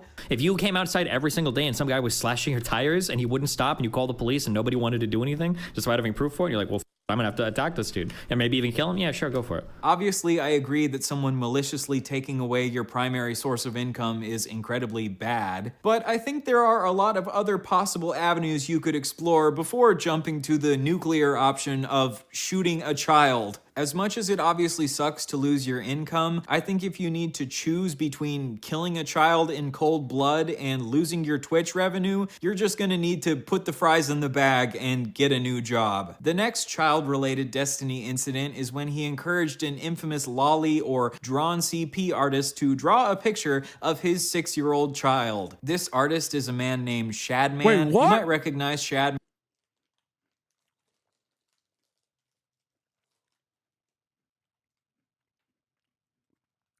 I never thought there would be new things that I find out about how freakish he is. How the does he always seemingly elevate? No, I know the DDoS kid that he wanted to kill. I know that one. And yes, I know that Luka Doncic is in LA now. I know. From the recent controversy with Ava Chris Tyson from Mr. Beast, who was a really big fan of Shadman's work. Shadman has a long history of drawing images of actual children, including Keemstar's daughter. And because Destiny was aware of this, he encouraged Shadman to draw a image of his 6-year-old son. This controversy started because Destiny had been insulting the YouTube animation community. In response, Shadman made this drawing of Destiny to make fun of him. So Destiny then responded to Shadman by tweeting, "Hey at Shadbase, if drawing fan art of me is a tad uncomfortable, you could try drawing my son. He's only 6, so it should be easier for you." To try to be good faith to Destiny, this tweet was obviously a joke, and he didn't actually want Shadman to draw a picture of his son. Okay, never mind. I thought he was like actually urging him to. No, that's not. However, I still think that goading a known CP artist into drawing CP of your own son is incredibly irresponsible. Because imagine if Shadman took him up on his request and did go ahead and make the drawing in the same way he had drawn Keemstar's daughter. Then Destiny's son would have had to deal with the fact that there would be drawn CP of him floating around the internet for the rest of his life. If there was a known child murderer and you decided to tweet at that child murderer, "Hey, how about you come murder my child, LOL?" I think we would all agree that that would be incredibly irresponsible, even if that was just a joke. In the same way, I think it's incredibly irresponsible to encourage a known CP artist to draw CP of your child, even if it's just a joke. Thankfully, Shadman did not end up drawing Destiny's child like he had drawn Keemstar's child, and Destiny got to have fun making his little joke. What a great comeback. Even though this joke could have come at the expense of his 6-year-old son's safety. I'm not gonna lie. I really do think less of people that actively and openly collaborate with Destiny. It's probably my biggest shortcoming. I think it is. I think it is a shortcoming. Maybe because I know too much of it. Maybe some people don't know. I'm just so gross, dude. It doesn't mean I hate you, but I really do think just a tad bit less of you, you know? Even though a lot of these situations involving children happened quite a while ago, I still think Destiny has been spreading harmful rhetoric around children even quite recently. A couple years ago, Destiny said that a 30-year-old randomly sexting a 14-year-old would not be grooming. Let's say there's a person that's like 30 years old and tries to like randomly sext like 14-year-olds and 15-year-olds. That wouldn't be, I don't think that would be considered grooming. So that clip sounds pretty bad, right? But we don't want to approach Destiny in bad faith or take him out of context, so let's try to understand the actual argument that Destiny is making. That wouldn't be, I don't think that would be considered grooming. Now, let's say there's a person that's 30 years old and they're specifically seeking out like 14, 15-year-olds to kind of just like talk to them about their school life, figure out what their problems are, you know, be cool because you're old and you have experience, and then you kind of weasel in like sex. That's like grooming, right? That would be like grooming. So Destiny's argument is that a 30-year-old randomly sexting a 14-year-old isn't grooming, but if a 30-year-old tries to weasel their way into a 14-year-old's life and slowly manipulate them into sexting them, this would be grooming. But this argument goes against the definition of grooming. The definition of grooming is the action of attempting to form a relationship with a child or young person with the intention of sexually assaulting them or inducing them to commit an illegal act. Guess what, Destiny? Nowhere in that definition does it say that grooming has to be a slow process. Grooming is just forming a relationship with a child for the purpose of sex. A lot of times grooming is a slow process because they have to slowly break down the child's boundaries in order to get them to have a sexual relationship with them, but sometimes grooming can happen very quickly. For example, in situations where the child already has some established level of trust with the person who is grooming them. In this clip, Destiny is talking about influencers who sext their underage fans and saying that these influencers sexting their fans wouldn't necessarily be grooming because grooming is a slow process. The reason that influencers are often able to groom their fans so quickly is because their fans already have an established parasocial relationship. Also, someone that tries to say, so what is this guy's deal? Is he like a nuanced pervert? No, he presents himself. He presents himself as a nuanced pervert. And sometimes it's purely for the spirit of debate to make it seem like he can defend an indefensible position. And other times it is because he's trying to use the nuanced pervertry to basically aesthetically look like he's winning the argument. With the influencer. If a teacher wants to groom a student, this usually happens more slowly because the teacher doesn't have a pre-established relationship with the student. But because influencers already have a parasocial relationship with their fans, grooming can occur much more quickly. Maybe Destiny's argument is that the very first time you a 14-year-old, this wouldn't be grooming yet because you haven't established a relationship with them yet. But this is still a stupid argument because in this context, randomly sexting a 14-year-old for the first time would be the first step in attempting to groom them. You're acting like everyone. I think Ethan made some good points in his content, Nuke. You should watch it. Yeah, I instead of watching it, I said Ethan can address all of these issues with me in person on camera. We can have a conversation. To which he responded with, only if you watch my video first, which seems interesting because I'm the subject matter of the video. So why doesn't he just bring it up in normal conversation? And no, I don't think that he actually brought up good points. He rehashed the same points that have been brought up a million times over. Points that I've addressed a million times over. Just lie and say you watch it off stream. I see no reason to lie. But yeah. It's not. If I was running away from Ethan's very valid critiques, I wouldn't try and talk to him directly, right? That's my point. I think it's pretty ridiculous to claim that I am afraid of his point of view and afraid of the nuanced perspective that he has to offer after 6 months of crying about how I'm a, anti-Semitic terrorism defender. That's it. If I was truly afraid of him, I would not have a conversation. I would not be willing to have a conversation with him. It seems like he's the one who's trying to hide behind other people's research, hide behind other people's Reddit posts, instead of having this conversation in broad daylight. I thought he was a massive debate lord who, has defeated the likes of Just Pearly Things. He has defeated so many of his interlocutors in the marketplace of ideas. He's a brilliant political mind. So let's do it. Let's have a conversation instead of hiding behind Instagram stories or going into your own live stream and crying about it after the fact. You have such a Fidel history will absolve me vibe to it all, and I love it. I mean, history has already absolved me. That's the reason why, especially in this particular matter, like the content nuke I was supposed to destroy my political career has yielded zero results of the sort. And the reason for that is because most people know right from wrong, and they kind of have experienced outrage fatigue at this point. There's diminished results for constantly complaining about yet another person who is yet another person that is pro-Palestinian is being falsely smeared as an anti-Semite. After like the 700th time this happens, people go, yeah, I think the guy who I have heard personally actively combat anti-Semitism probably isn't an anti-Semite, and your disagreements actually revolve around something else, i.e., in particular, your disagreements over Israel.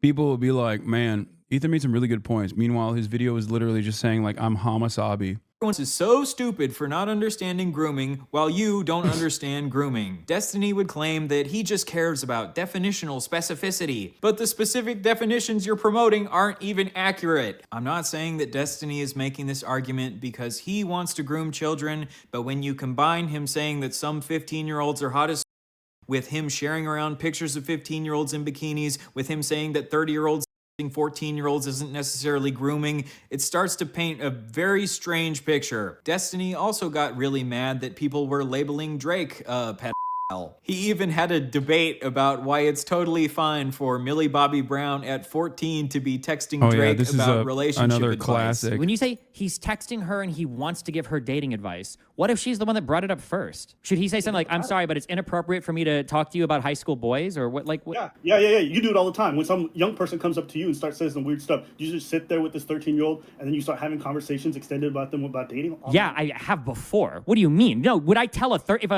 a young person came up to me and they were asking me questions about some like boy problems or something? Yeah, I'd probably say, yeah, of course. What do you mean? I'm a 35-year-old man. Of course I'm going to have better advice for them than some random high school person. Yeah, of course. Wait. If a 15-year-old girl came up to me and she's like, there's some weird shit going on with a boy in my high school, I'd say, oh, no, don't talk to me, honey. Go ask another 15-year-old boy or ask your mom and dad who are going to tell you to never talk to any boys ever. No, what Hold up. Do you think you should be talking to them about sex? It depends on the context. I don't give a what do you mean? If a 15-year-old asks me and she's like, I think I'm gonna this guy at school unprotected, yeah, I'd probably say, bro, you're 15. Don't destroy your life. Make sure you guys are using protection.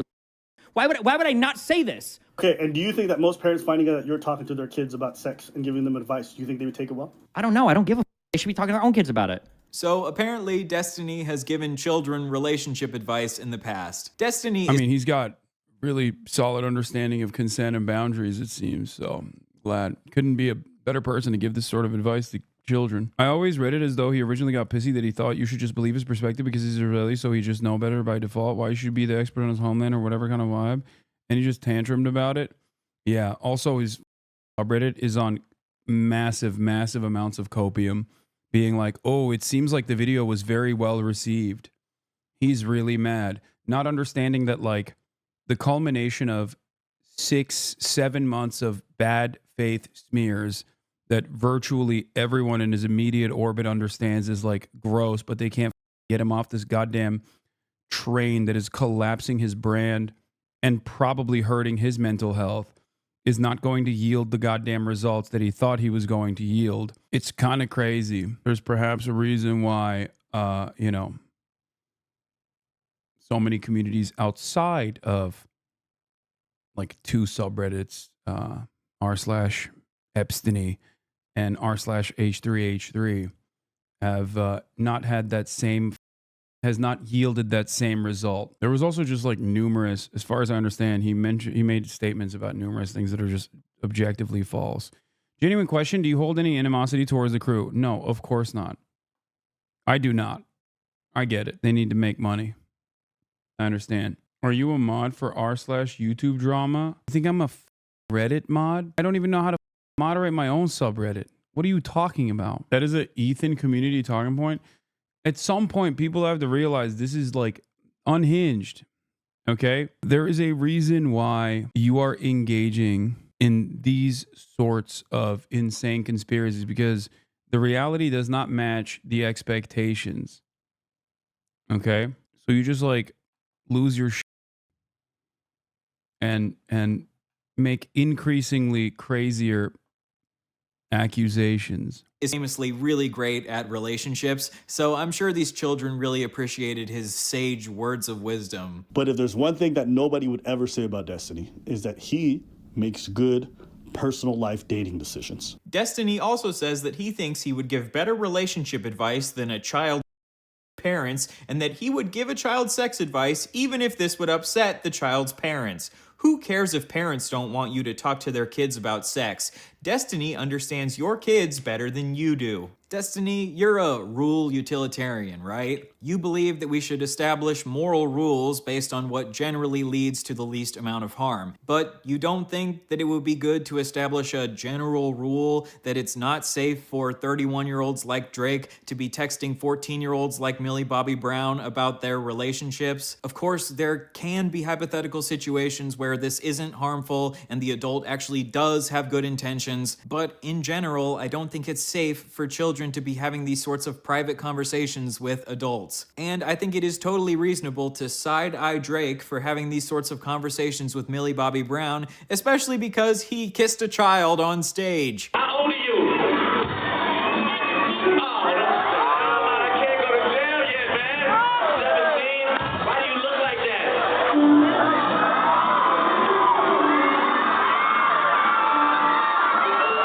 Now, is Drake pedophile? Well, like I said, he kissed a child on stage, but Destiny would probably explain that this child was post-pubescent, not prepubescent, and kissing one child doesn't prove that he has a primary attraction to children, so therefore, we don't have enough evidence to label Drake a...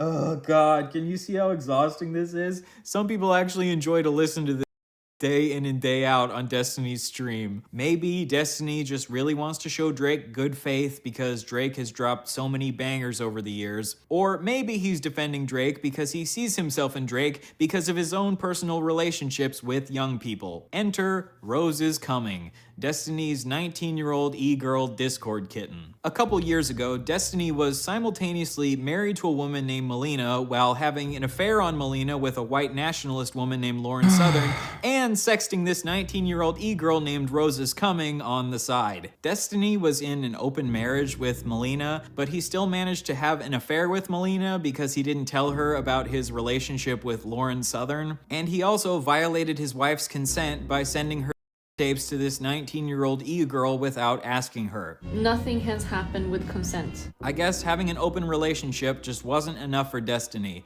Even though he was already free to sleep with other people, he still had to figure out some way to over his wife. Anyway, while Destiny was sexting this 19-year-old, he asked her if she wanted to do age play, which is where you role play as being even younger. She was already 15 years younger than him, but you know, why not add on another 5 or 10 years for good measure? According to Destiny himself, he views 19-year-olds as the same as 15-year-olds. When you're 19, you're a little kid, okay? Now, if you're 22, a 19-year-old's not a kid to you, okay? I'm 29. A 19-year-old might as well be a 15-year-old to me. It's all the same, dude. Don't give me this.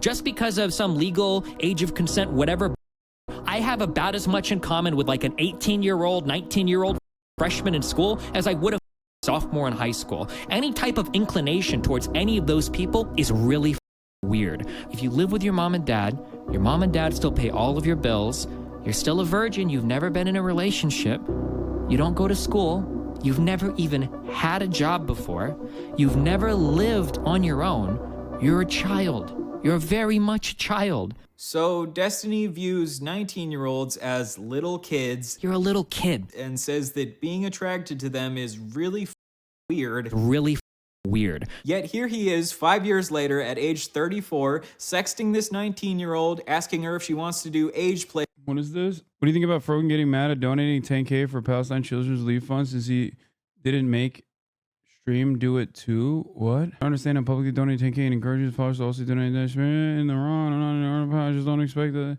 Yeah, I don't care. Old drama. I don't give a shit. With him and Frogan apologized? Okay. You're bringing in something. I didn't even know that. You're bringing in something that a person has apologized for a year ago, dude. You good? Talking about Ludwig old drama. Why are we rehashing shit that happened a year ago? Possibly because their favorite content creator is currently getting exposed for being a horrifying little sex pest that he is. And that's precisely the reason. I suspect that is the reason why people are coming in to just be like, hey, just stop watching the video, I think. Or maybe it's in the content nuke. Oh, okay. Content nuke. Non-consensual tapes of his friends and wife. And honestly, it doesn't even matter what my opinion is of this. In Destiny's own words, he thinks this is really weird. Really weird. So, is Destiny a pedophile? I don't really give a what you label him. I choose to label him a freak. Only freaks engage in the type of degenerate behavior that Destiny has engaged in. I don't give a about semantic debates about the technical clinical definition of Anti-Hassan lurkers. Holy reach. Bawaha. Chatter's reaching far as fuck. Literally grasping at straws. Anti-Hassan lurkers, please stop cooking my streamer. I beg of you. Yeah. This is the funniest kind of weird play that these guys get into. What do you mean? Please stop cooking my... Oh, you're talking about Destiny. I thought you were saying that like... Oh my God, dude. Stop posting like a weirdo, please. If you send pictures of a 15-year-old in a bikini to your friends, even if you literally agree with me, stop posting like a weirdo. Oh my God. Talk about how hot they are, you are a freak. Let's finish out the video by talking about Destiny's treatment towards women in more recent years. A little while ago, Destiny admitted that he was psychologically abusive towards his ex-wife. This is probably just going to be Melina venting about her relationship with me to Bob. Listen, okay? I've said it a million times. I'm a very hard person to date. I work a ton, and I'm very cold. I have a really hard time dealing with people when they get emotional, okay? But if Melina starts crying or we're having an argument, I'll say, like, listen, I'm going to go play Minecraft. Like, come talk to me when you're done crying, because I can't sit here and listen to you cry. I'm wasting the few minutes of free time I have in the day. I'm not going to sit here and listen to you cry doing it. Like, so anybody that survives a relationship with me for more than like 6 months, okay, props to that person, because they're going through some severe psychological abuse, all right? It's a hard thing to deal with. I'm not joking. Maybe Destiny's fans would claim that he was being hyperbolic here and he wasn't actually admitting to being abusive. But here's his best friend Dan also saying that Destiny was really shitty towards his ex-wife. I'll say this also. I think Steven was a really shitty husband to Melina. Okay? I'm coming out here saying it right now. I don't think Steve would deny it either, but it's not good the way that he was. Like, I talked with Melina a lot of times and she was crying and miserable and everything else. And Steve would say, what do you want me to say? I'm a selfish mother.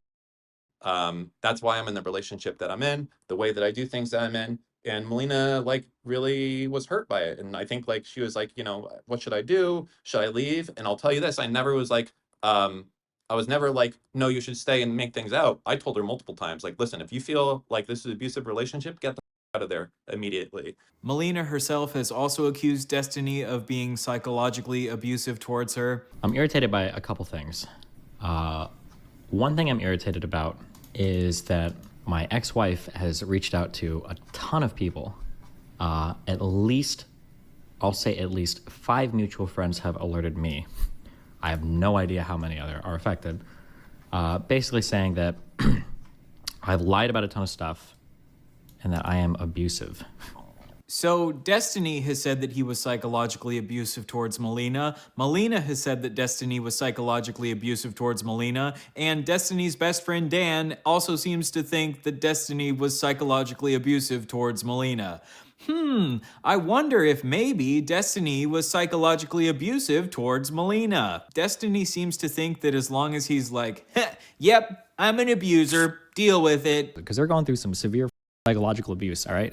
It's a hard thing to deal with. I'm not joking. That he can just move on from this and sweep it under the rug, but I don't believe he should be allowed to do this. And I don't understand why any woman would ever want to associate with Destiny after seeing like this. Destiny not only has a history of allegedly being abusive himself, he also has a history of surrounding himself with other abusive men. Years ago, the streamer Vosh was exposed by Destiny for sexually harassing a woman named Poppy. Yeah, so the problem is that we've gotten these complaints for like, I think about a year, where like you've been like really sexually aggressive from a variety of people.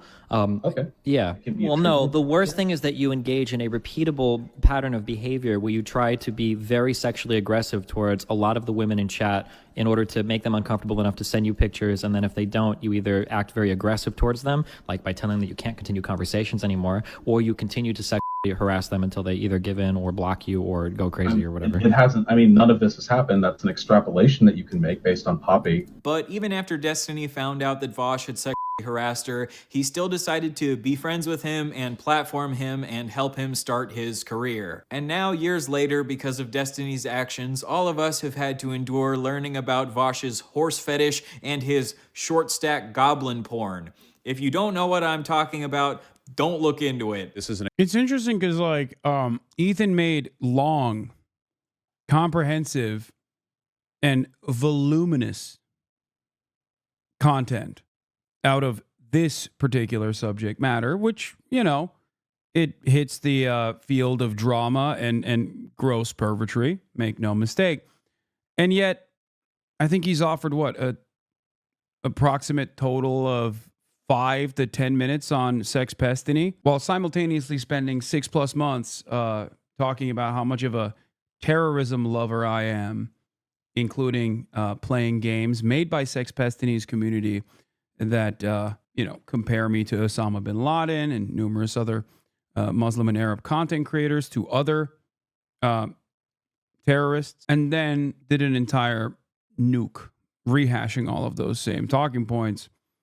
That was 2 hours long. Also tried to get me deplatformed actively. And went after the platform itself, demanding an apocalypse take place, which was, again, sex pestiny's community that was directing those attacks, which was uncovered by Bloomberg, written extensively on. He even said I was doing victory laps when talking about sex pestiny. I mean, he was closer to this. He was friends with you at one point. Yeah. It's just, if you don't have any mechanism of comprehension that, like, in the field, in the scheme of things, like, what is a worse circumstance? I would say political disagreements over political commentators' approach to Israel-Palestine would probably be lower than both accidentally exposing yourself for being a consumer of AI-made child porn or doing literal out and about sex crimes, which is in an entirely separate category of its own. If you think that like the disagreements with former podcast co-host that you take so personally that you just kind of cast aside your entire career and alienate half of your fan base over with the hopes that you can pick up like Keemstar Orbiter fans once again, I would say that that is lower on the totem pole, very low priority. But what do I know? An example of the kind of structure that I'm referring to. Later on, after Destiny's relationship with Vosh fell apart, Destiny decided to become friends with a racist named Mr. Girl. And Mr. Girl is not allegedly a racist, he is a racist. He posted a video openly admitting to woman. A couple years ago, I matched with a woman on Tinder. I say woman because she was 46. Anyway, we got frozen yogurt. She came over. We got naked. I got naked. Then we both got naked. We started making out. Sex kind of makes me anxious, so I don't like a ton of foreplay. To me, it should. What is going on? There is quite literally an endless well of depravity. Ethan up, yo. Why'd you ban that guy? He wasn't saying Ethan me up. He just said Ethan up, yo. Well, to be fair, he presents that as anti-Semitism, which would make it more valid, even if it really isn't about anti-Semitism. Yeah, it's not anti-Semitism to disagree with your former podcast co-host. Oh, he did say you? Oh, my bad. Anyway, keep talking about Ethan. Sounds like you're actually worried. Yes, I'm shaking in my boots. I'm cowering. Can't you tell? What happened? I thought that this was going to be a massive indictment, that everyone was going to be like, wow, I had no idea that Hassan is not exactly fond of liberals, because sometimes liberals spend most of the conversation surrounding genocide about their own personal feelings. You know, probably the most damning indication, the most damning thing that you can say or do in terms of liberalism. He thought it would get you banned? Yeah. I mean, he's been actively trying to get me banned for months now. What happened to all those bottom feeders who used to hate Ethan Klein, but now that Ethan Klein is against me, they all love Ethan Klein? Those guys used to at least have like one consistent principle, which is, you know, don't go after people's sponsors. I don't have any sponsors, so they try to literally take down the entire platform. Cool stuff, man. Ruining the financial security of thousands of content creators so carelessly. You know? None of these guys have any sort of real values or principles. The real threat to America is not Donald Trump and you know, fascism. It's a Twitch streamer who disagrees with me in communism. Watching the Nuke is very clear that it was intended to be a collab with Destiny and Dan on pushing the Twitch advertiser effort. After the Sex Destiny leaks, it is very clear he had to edit it down and it makes no sense. It's really sad. Really, really sad for Ethan that happened, you know? Kind of cooked his whole thing, which is probably the reason why he had to push it back over and over again. Plato 1507, thank you for the 50 big ones. All right, let's get back to this video, which is like tearing off a band-aid, right? I'm trying to be patient. Finally, I get her on top of me. I put my in place, like right at her, and I'm like, all right, let's do this. She holds perfectly still and says, I'm not ready. Clear as day, no mistaking her meaning. She doesn't consent. But she has this look in her eye, like she's daring me to just push it in. Like I'm some kind of if I don't. I could have been imagining that, but I grabbed her shoulders and pushed her down onto my Did she like that I did that? I think so. She probably had mixed feelings about it. No, what? Yes, I guess. I don't know. She told me not to, and I did it anyway. That makes... I don't know what went through Mr. Girl's head that he thought it was a good idea to openly admit someone. Dude, I think we gotta... All right, I'm done. I think we just gotta shut it down. We gotta shut down the entire operation. No more podcasts. No more YouTube. None of this shit. Okay? None of this None of it. We're done. Shut it off. Hit the reset button on the internet, okay? I'm not just talking about YouTube. I'm not just talking about Twitch or Twitter. I'm talking the internet, okay? We do not know how to deal with the internet, okay? We need to shut it off. We need to never talk about it again. We need to do the Butlerian jihad, but on the internet alone, okay? Nah, too far, man. On the internet, but that's Mr. Girl for you. Mr. Girl is most well known for his review of the movie Cuties, where he said that he found the 10-year-old girls in that movie hot. And it juxtaposes these amazing scenes where it's like you'll see the girls playing on a bed where they're stuffing gummy bears in their mouths and they're just totally children. And then you'll see them shaking their booties on this stairway as they make this this viral video, and they're pretty hot. 10 years old is 5 years too young for Destiny's taste, but he decided to become friends with Mr. Girl anyway. Mr. Girl also released a bunch of videos where he was like emotionally abusing his girlfriend on camera. After they had been friends for a while, Destiny and Mr. Girl got in.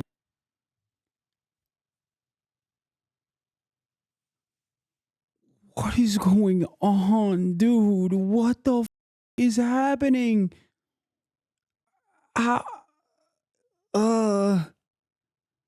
Why do these people exist? Why do they do these things?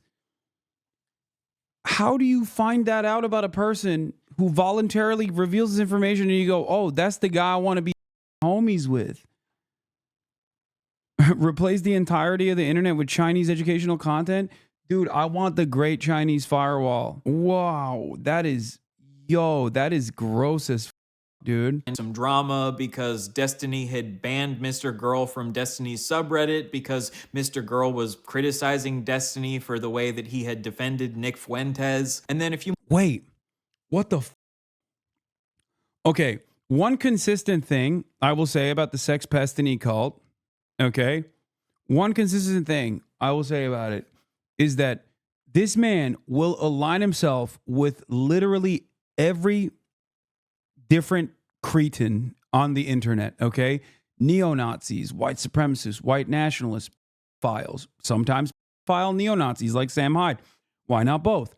And usually the only way that he breaks off from them is if he feels like they have wronged him individually. It is never about their worldview, their actions, no matter how harmful they might be. Especially if he wants them, he will literally, permanently defend those people.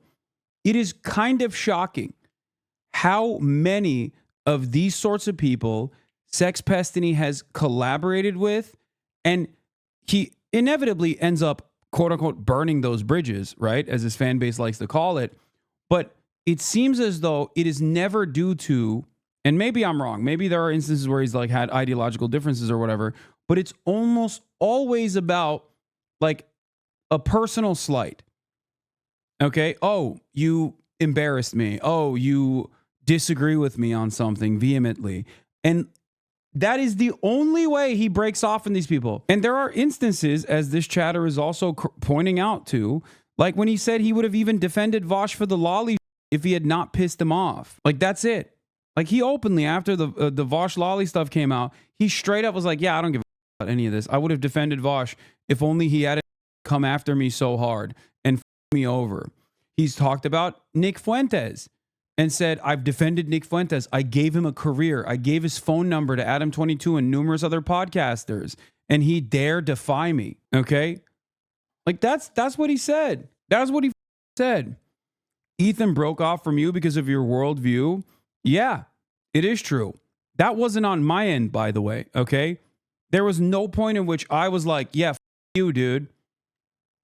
I'm burning this bridge.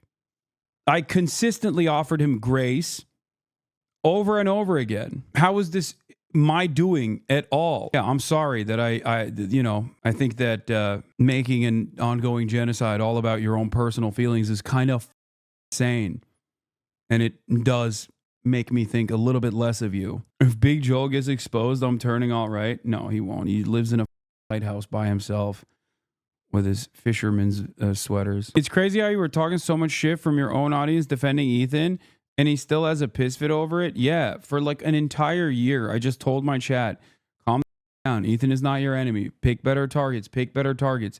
And he slowly but surely went after every single content creator in my orbit, okay, in my vicinity, content creators that are around me, not orbiters, okay, just peers of mine that are smaller content creators than myself.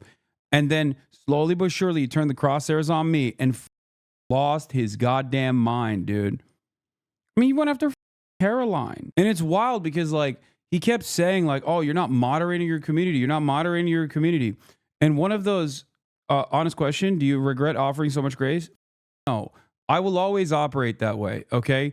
I'm telling you right now, expect that from me. It does not matter. This is what I have done consistently for every single person. This is something that a lot of people get mad at me over as well.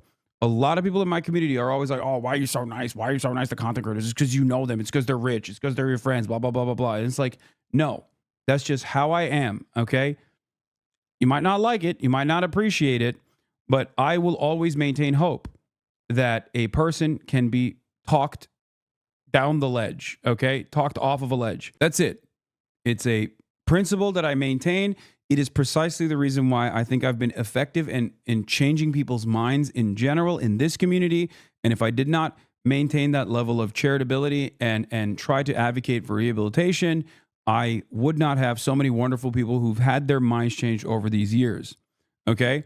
So I will extend that, especially to someone that I know personally, okay? Always. There's obviously a limit to that charitability, and, you know, that limit has far past when you engage in a censorious campaign to try to get me banned and attack all of these other content creators who are much smaller and to limited success. You actually end up silencing and suppressing pro-Palestinian voices. It's just like ridiculous.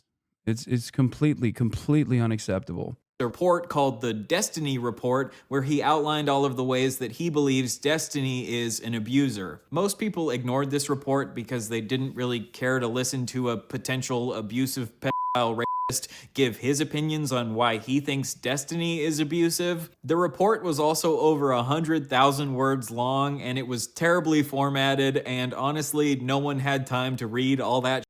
And while I personally think that Mr. Girl is a disgusting weirdo, I do think he made a couple decent points in his report. Mr. Girl's main perspective is that he believes Destiny has a pattern of being abusive towards the women in his orbit. And now that we've seen evidence that Destiny has been sharing sex tapes of his orbiters and his ex-wife behind their back without their consent, I think this adds some credence to the idea that there might be a pattern of abuse happening here. In my opinion, Destiny kind of reminds me of the character of Dennis from It's Always Sunny in Philadelphia, if Dennis was shorter and scrawnier and more annoying. I didn't know I was being filmed.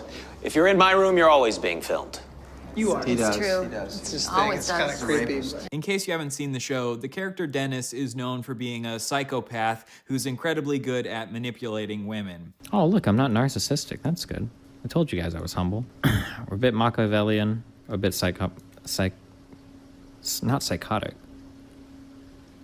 Psychopath, a bit psychopathic. That's what I'm looking for. The most famous clip of Dennis is where he explains that if you take a woman out on a boat with you, she won't say no to having sex with you because of the implication. The whole purpose of buying the boat in the first place was to get the ladies nice and tipsy topside so we can take them to a nice, comfortable place below deck and, you know, they can't refuse because of the implication.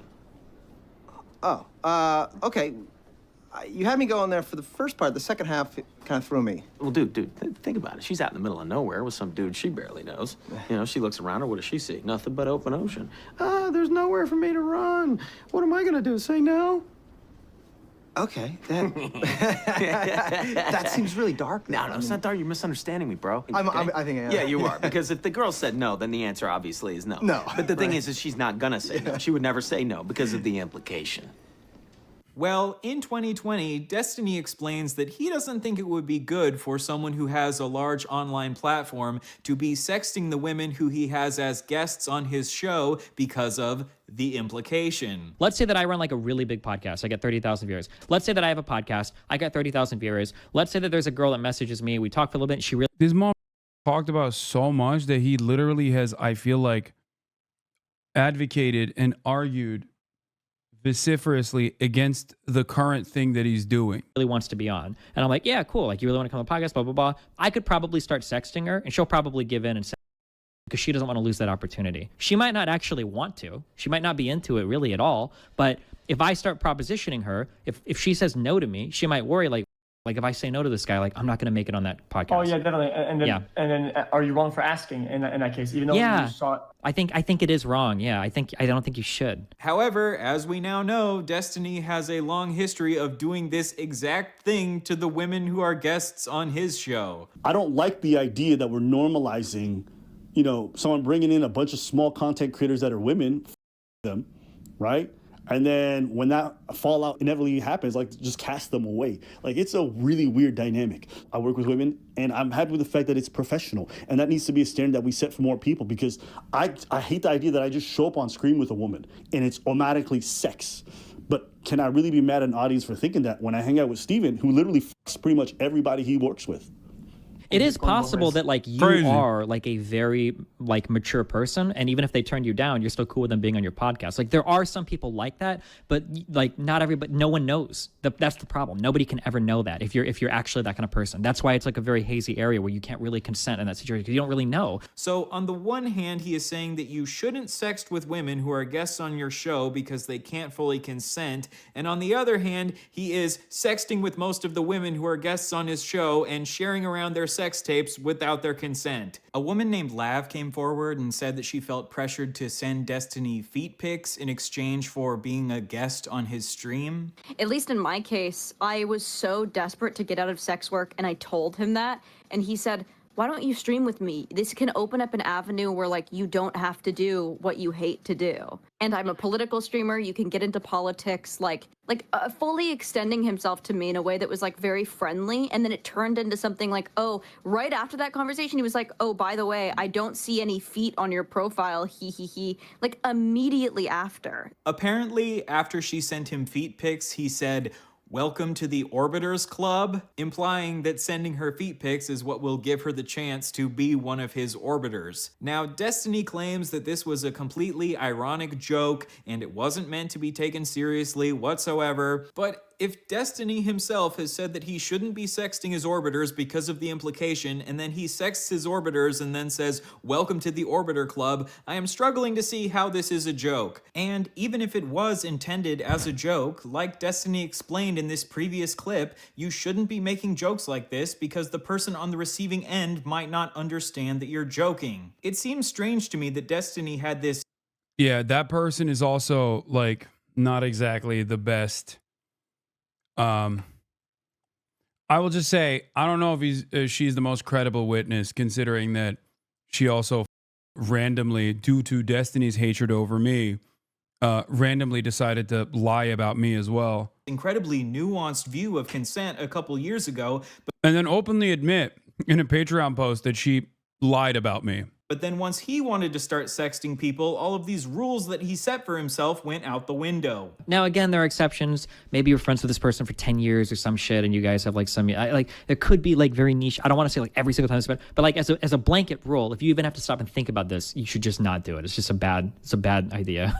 Later on, Lav accused Destiny of being the Harvey Weinstein of YouTube because she felt like Destiny had a pattern of manipulating the women in his orbit into doing sexual favors for him, and because she felt like it was emotionally abusive that every woman who came on Destiny's stream would inevitably be flooded with hate comments on his subreddit, which Destiny would refuse to take down. If you come onto Destiny's stream as a woman, you can be pretty safe to assume that you are gonna get a bunch of hate comments on Destiny's subreddit. But according to Destiny's community, it's not because they hate women, it's just because these particular women all happen to be too stupid to debate their daddy Destiny. One time, Destiny's head moderator of his subreddit named Forethought sent one of his female orbiters the message, "Kelly Jean, stop pretending like you're hurt by sexism. Your greatest aspiration was being an esports victim. Holy no wonder you wish you've got literally nothing going on to be doing this at 40. After seeing these messages, Destiny refused to remove Forethought as a moderator of his subreddit. But the whole idea is that if there's no wrong way to treat Kelly Jean or whatever, if that's her mentality when it comes to her, who's to say that doesn't expand to other people? But can we just why is it okay to do whatever you want to Kelly Jean? Oh yeah, you'd have to ask Destiny that. I mean, it's Kelly Jean. That's not that. Yeah, but if you have that mentality, Destiny, then yeah, he's gonna copy it, isn't he?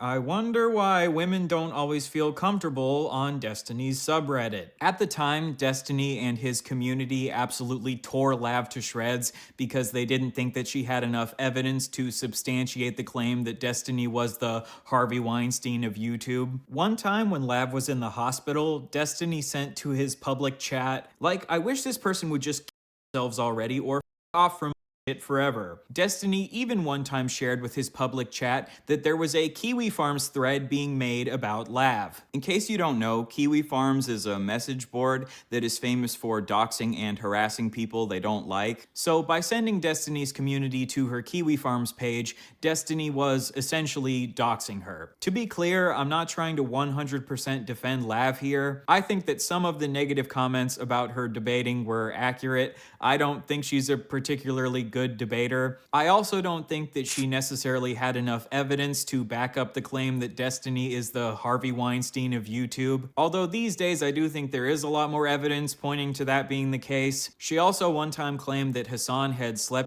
I understand why you never want to talk about this dude. I feel so sad after hearing that. Yeah.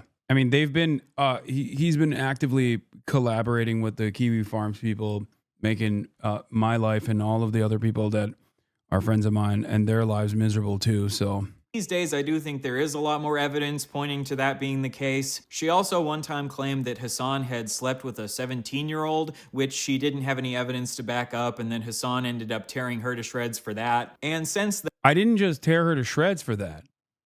Yeah, no, literally, she did. She did say that. That was the one time where Destiny was like, you shouldn't say that because you know that it is false, okay? And then she turned around and openly admitted, I don't know where the Patreon post is. I'm sure it's someone probably still has it because I remember covering it on stream. Okay. She turned around and literally admitted that she lied about it. What an insane thing to lie about, dude. What a psychotic thing to lie about. That was the reason why many people, even in the Destiny community and many people like outside, even like the, what's the name of the guy, the potato Keemstar orbiter, Donofrorio. That guy, even like they all hate him. Nick Oreo. Mr. Oreo. Nick Oreo. I used to judge you in a bad way, but every day it seems like I was wrong and I'm sorry. It's all good. Pressured to say that she lied. Are you insane? She just lied about it again last week. Same lie. Yeah, she just constantly goes back and forth on it. I don't know what's wrong with this person. I genuinely don't know. I think she's just like deeply, deeply, deeply mentally unwell. Yeah, this is it. I will not be streaming anymore, effective immediately. And it came out of nowhere. Like it just came out of nowhere where she said that we straight hundreds whatever. Another thing that made me feel strange was when I begged Steven to do as little as I tell him community to go easier on me. He deletes some of his fans' criticisms of me on the Reddit. Steven was sexting. Like, I mean, she's just not well. Okay. Control F Hassan. Like apparently they randomly would talk about me. Yeah. Out of nowhere. Lastly, he'd brought up the secret I told him out of nowhere, so I had to play in the conversation. The secret I told him when he told me a secret. Told me he'd ruin me, how bad I'd look. He worked in it. I'm not going to be blackmailed. Hasan Piker slept with my very young friend when he was not so young. It was legal. But he's denounced men publicly for doing much less. Ridiculous, okay? All of this is ridiculous. I don't care about it. and she's never going to come forward, but the fact exists nonetheless. An example of hypocrisy. Another person's hypocrisy is gold to a streamer, a shiny weapon. I was armed. Nothing will come of it. Ethically, it was a small infraction, and it won't be held over my head. She literally openly admits that she just straight up lied. Why do these people despise you so much? This person, I don't even know why. She edited it while you were reading it. I remember, I think. It was so strange, dude. Just an absolute sociopath. Anyway, I hope, once again, I hope she gets the help that she needs. Okay? You left her on red on Instagram and that was your only infraction prior? Yeah. I found out, I didn't know who the person was, and then I found out that like I had just not responded to a DM of hers. I can't comprehend working in a field with this many psychos. I don't know how you do it. I think one of the key points to make here is that Destiny preys on people who are mentally unwell for sex. I mean, yeah, for sure. She has become a TERF who says a bunch of racist and transphobic shit on Twitter. However, I do still think that the treatment she endured from Destiny's community was insane. Being a bad person does not disqualify you from being abused. And if a woman feels like she's being abused by you and your community, I don't think a good way to prove that you're actually not abusive is by telling her herself and doxing her. Destiny's community wrote off Lav as mentally unstable and insane, and because both her and Mr. Girl were widely hated by most people on the internet, most people ignored their allegations that Destiny was abusive. Destiny has a long history of bringing mentally ill women onto his stream to the point where it's a meme in his community that all of the women on Destiny's stream have BPD. Destiny himself has said that he's most attracted to women who he considers mentally unstable. This dude really has a penchant for going after mentally ill women, okay? Women with like severe depression, and a lot of them got like self-diagnosed BPD or some. He just likes that. I don't know. To me, the fact that there's a pattern with a lot of these girls is a bit weird. But the question is, does Destiny just happen to attract a bunch of mentally unstable women to his stream, or does he purposefully attract mentally unstable women because he knows they are more easy to abuse? Another mentally ill woman that Destiny had a long conflict with was a woman named Anna. Just like with Lav, Destiny also encouraged his community to go to Anna's Kiwi Farms thread, and he encouraged them to post in her thread. Oh, okay. Also, heads up. This is my only non-media blackout time, okay? This is my only non-media blackout time. I will immediately back this, okay? Somebody on Kiwi Farms has made a thread of Anna. So if you are obsessed with Anna and you want to talk about her all the time, you, chatter, you can actually go to Kiwi Farms and you can go and post all you want, read all you want. Go there, post about it, talk about it. People put a lot of effort into categorizing and archiving everything. There you go, okay? And in the thread about Anna that Destiny encouraged his fans... That's insane that he's using the doxing subreddit as his own personal, like, as his own personal weapon, dude. And I assume they hate him on there too. They just hate everybody. But it is crazy to just like encourage that with your, again, sycophantic cult fan base. ...to go message, they doxed Anna. And it was later revealed that at this time, Destiny was secretly in an ongoing sexual relationship with Anna. So you acknowledge that you've been sexting with her for a year? Yeah, we've had on and off, sure. In response to this, Anna texted Destiny, "You literally ruined my life. You just doxed me on your stream. You put me in danger." And Destiny responded to this by saying, "You're doing it to yourself and you're going to keep doing it to yourself." This is one of the most insane things I have ever seen in my entire life. Choosing to dox a woman you are actively sexting with just because she pissed you off. I guess if you want to live life by Destiny's rules, if your wife or girlfriend or friends with benefits ever pisses you off, why not just dox her to hundreds of thousands of people? I also want to be clear that I'm not defending Anna. Anna also has a long history of harassing Steven, which is obviously not good. But Destiny also treated Anna like garbage. Oh my God. He not only doxed her, but he also threatened to leak her when she threatened to leak sex messages between the two of them to prove that Destiny had been lying about her. So do you think that leaking sexting and leaking nudes is proportional, or do you think it's a proportional response in the way that you're reacting to that? I think it's about proportional, yeah. Thanks. You don't think that she has more to lose in that scenario? Like, you think that people were going... Why does everyone suck in this video? I think you guys now understand why I stay away from like this community and have consistently stayed away from this community actively and have tried to shelter you from this shit even though there are still a bunch of weird little drama perverts in here, you know who you are. Many of you long-term community members that do actively go in there and like pick all this shit apart because you love watching this insanity. But this is the reason why I have tried to cordon off this part of the internet, because it is insane. It is genuinely an endless well of depravity. And that's the only reason why I went back on my initial, I will never cover this, I will never openly talk about this mentality. The only reason why I got into that was because of the Israel stuff. It's a truly depraved, morally repugnant shit. It's also interesting because their number one thing that they have held over my head for years is the fact that I bought a house for myself and my family and have been able to actively bring in a large number of random people who also go along with the, yeah, that is actually inconsistent with being socialist. Like, that's what's so crazy about it. It's like this dude is just like doing sex crimes galore over here. And unironically, he has poisoned the well so hard in his community that his fan base literally straight up think that I am a vicious villain. And depending on who he's collaborating with, I've seen people say that Nick Fuentes is a significantly better figure and less dangerous than someone like myself. Like, these are legitimately things that they actually believe, this community of insane cultists. You're very materialistic though, bro. Designer goods isn't very critiquing capitalism. Okay, I love capitalism. What of it? Someone's purchases, which are totally within my means, especially, is not a critique of capitalism, okay? I'm not a goddamn saint. And if you think that this is the biggest argument you have against someone like myself that you think undermines my entire worldview, you are a pathetically unserious person. You understand that? That's like, this is not a real point of contention, chatter. I don't know how you will ever comprehend that. I don't think you'll ever be able to comprehend that, as a matter of fact. Jesus Christ. Bro, just don't wear Yoji and Lemaire. Like, stop having drip, bro. I will never stop having drip.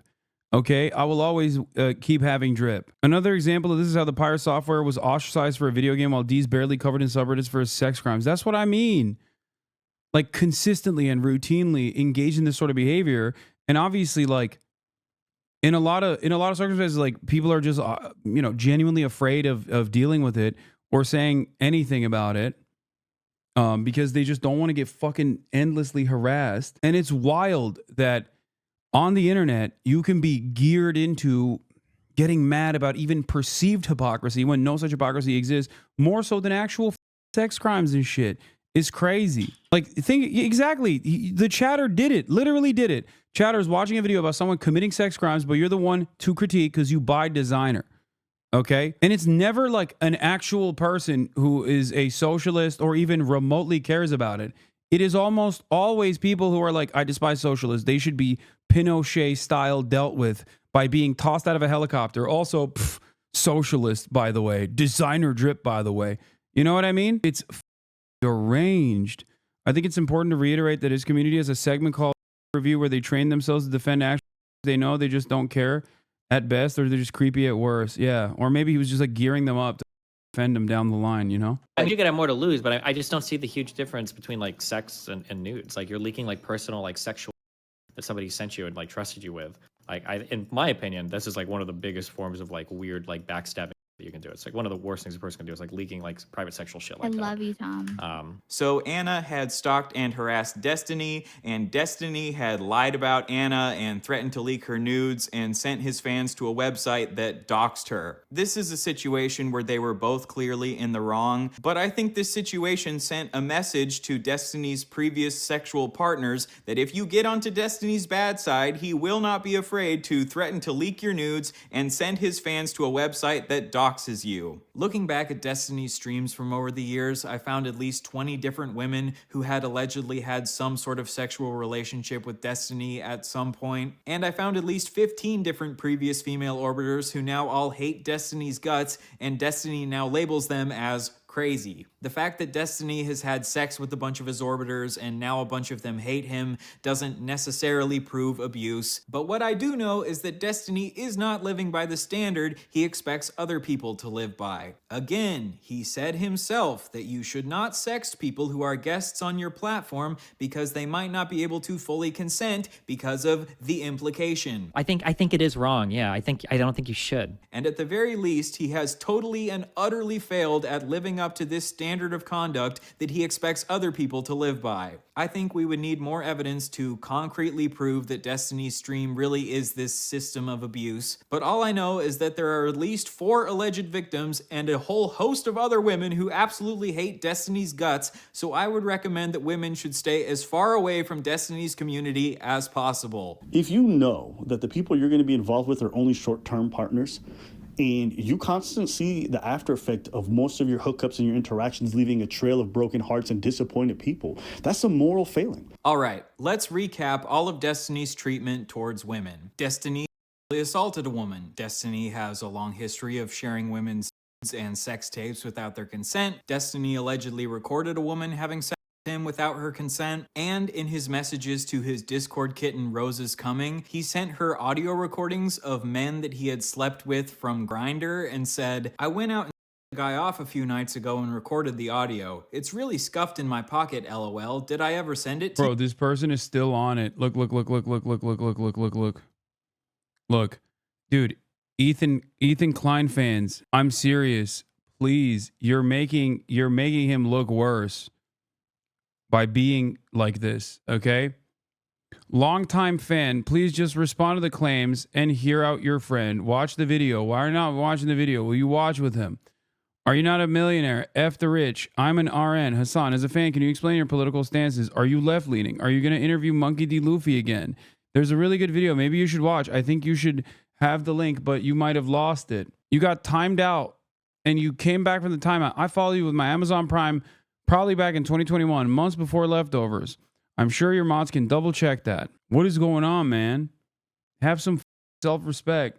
If he was recording the audio from his pocket, it sure doesn't sound like that audio was recorded consensually, does it? Maybe he did ask if he could record him, but then he put the phone back in his pocket where the audio would sound terrible for some reason, but I highly doubt that. And if he was recording men from Grindr without their knowledge, it's also very easy to believe that he was recording Cherry without her knowledge. He has a history of calling 15-year-olds attractive and sharing pictures of them in bikinis. He has a long history of getting very mad at women when they post about their sexual assaults on social media. He has allegedly abused at least one of his female orbiters and was psychologically abusive towards his ex-wife. And he also admitted to choking out another one of his exes multiple times. However, he claims that this was done in self-defense. Because you better believe I had to choke her out of times. Finally, Destiny has a history of doxing and threatening to leak the nudes of women that get on his bad side. I find this incredibly ironic because in his Keffels manifesto, he says that progressives believe there's no such thing as bad tactics, only bad targets. And what comes of the belief that there are no bad tactics, only bad targets? Well, if you ask me, doxing women and threatening to leak their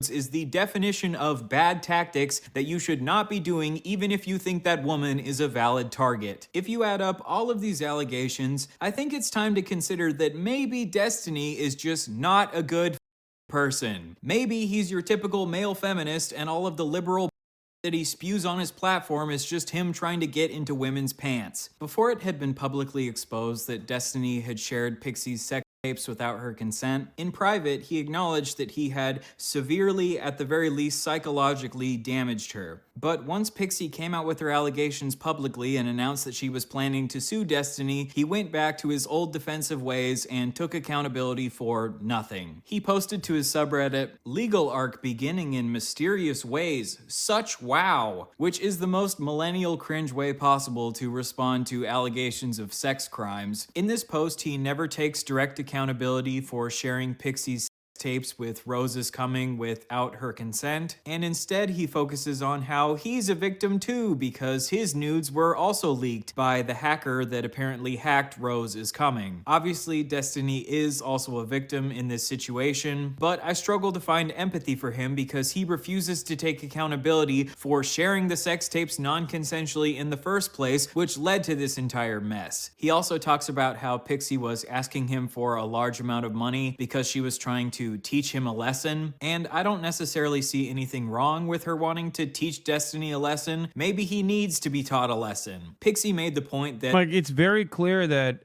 for a very long time, Destiny has never actually had even a crumb of accountability, which is why over the course of the past 15 years, he has just like repeatedly done this kind of stuff. And as his platform has grown, he's had more opportunity to increase the amount of victims in the process. Unless there are some real consequences to Destiny for doing this, he'll probably just do it again in the future, which I agree with. Destiny later sent to his public chat, Pixie and the people behind her just want money. Yet, this is a blatant lie because she made it abundantly clear to Steven that she would be willing to donate the money he gave her to charity. So, just like usual, Destiny is attempting to smear his victim in order to silence her, even though in my opinion, Pixie has done absolutely nothing wrong. And I think this shows incredible moral character on Pixie's part that she's even willing to donate this money to charity because I don't think she has any obligation to do this. But even with Pixie being basically the quote-unquote perfect victim, Destiny still decides to smear her. My favorite sentence from this post is when Destiny says, I have been trying to move on from covering drama content as it has had an increasingly negative impact on those in my life. Let me guess, he probably I assume if he's back to making content, I suspect he had a fantastic time going over his own community's work on the Ethan Klein Nuke. I suspect that he didn't have a problem covering that kind of drama. There is not a single instance where Destiny hasn't covered drama. When he talks about issues, when he talks about political issues, it's really interesting. His first approach almost always, for months, I remember, even after he said like he's pro-genocide, most of his coverage revolved around talking about me and Ethan, constantly trying to drive a wedge, okay? Constantly. Most of it was just straight up, Ryan mentioned you. What is this? Jesus Christ, this dude really thinks he has any place to watch a Hassan Nuke and criticize him right now with all he's in, then I'm going to highly recommend Hassan watches my Nuke about Destiny when he gets back to the US. Anyone in my audience that's friends with Hassan, I would appreciate if you can try to get my video to him. Fair is fair. I mean, I already did. Go like and subscribe to the channel. When it was other people's heads on the chopping block, but now you want to stop covering drama once your head is on the chopping block. After this, Destiny sent some messages to his chat that were even more defensive. I have never done anything maliciously, as any of the insane allegations say. My only crime was being too much of a gooner in 2023 and earlier, 100% sure. Just too much of a gooner.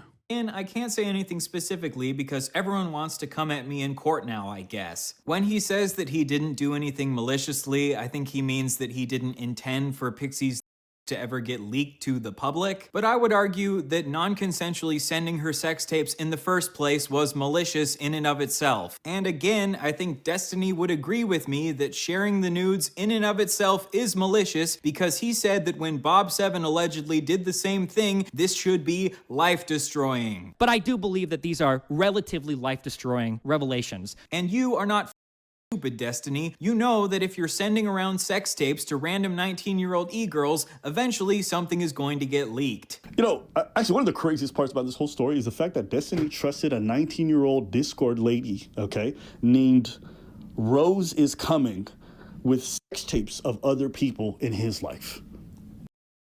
If that's not compromised judgment, I don't know what the is, okay? Also, your only crime is being too much of a gooner? Destiny's just a little bit of a goofy gooner. It's not like he committed any serious sex crimes. He's just a little gooner goblin. Look at my gooner goblin over there in the corner gooning. As usual, every single thing that Destiny says is an attempt to downplay, and refuse to take any accountability. Then Destiny sent this to his chat. Bro, if I need to go on the sex offender list, I'm taking like 20 other streamers with me, okay? Lol W. Again, trying to deflect from taking responsibility by saying that a bunch of other streamers have done the same.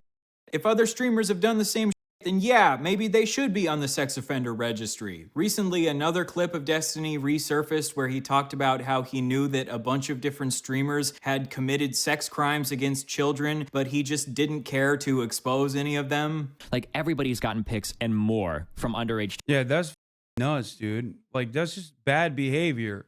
Why the you openly admit that you know that there are sex offenders in your orbit and you just are holding off on revealing this? That's crazy. Chicks, depending on what you've heard in different communities.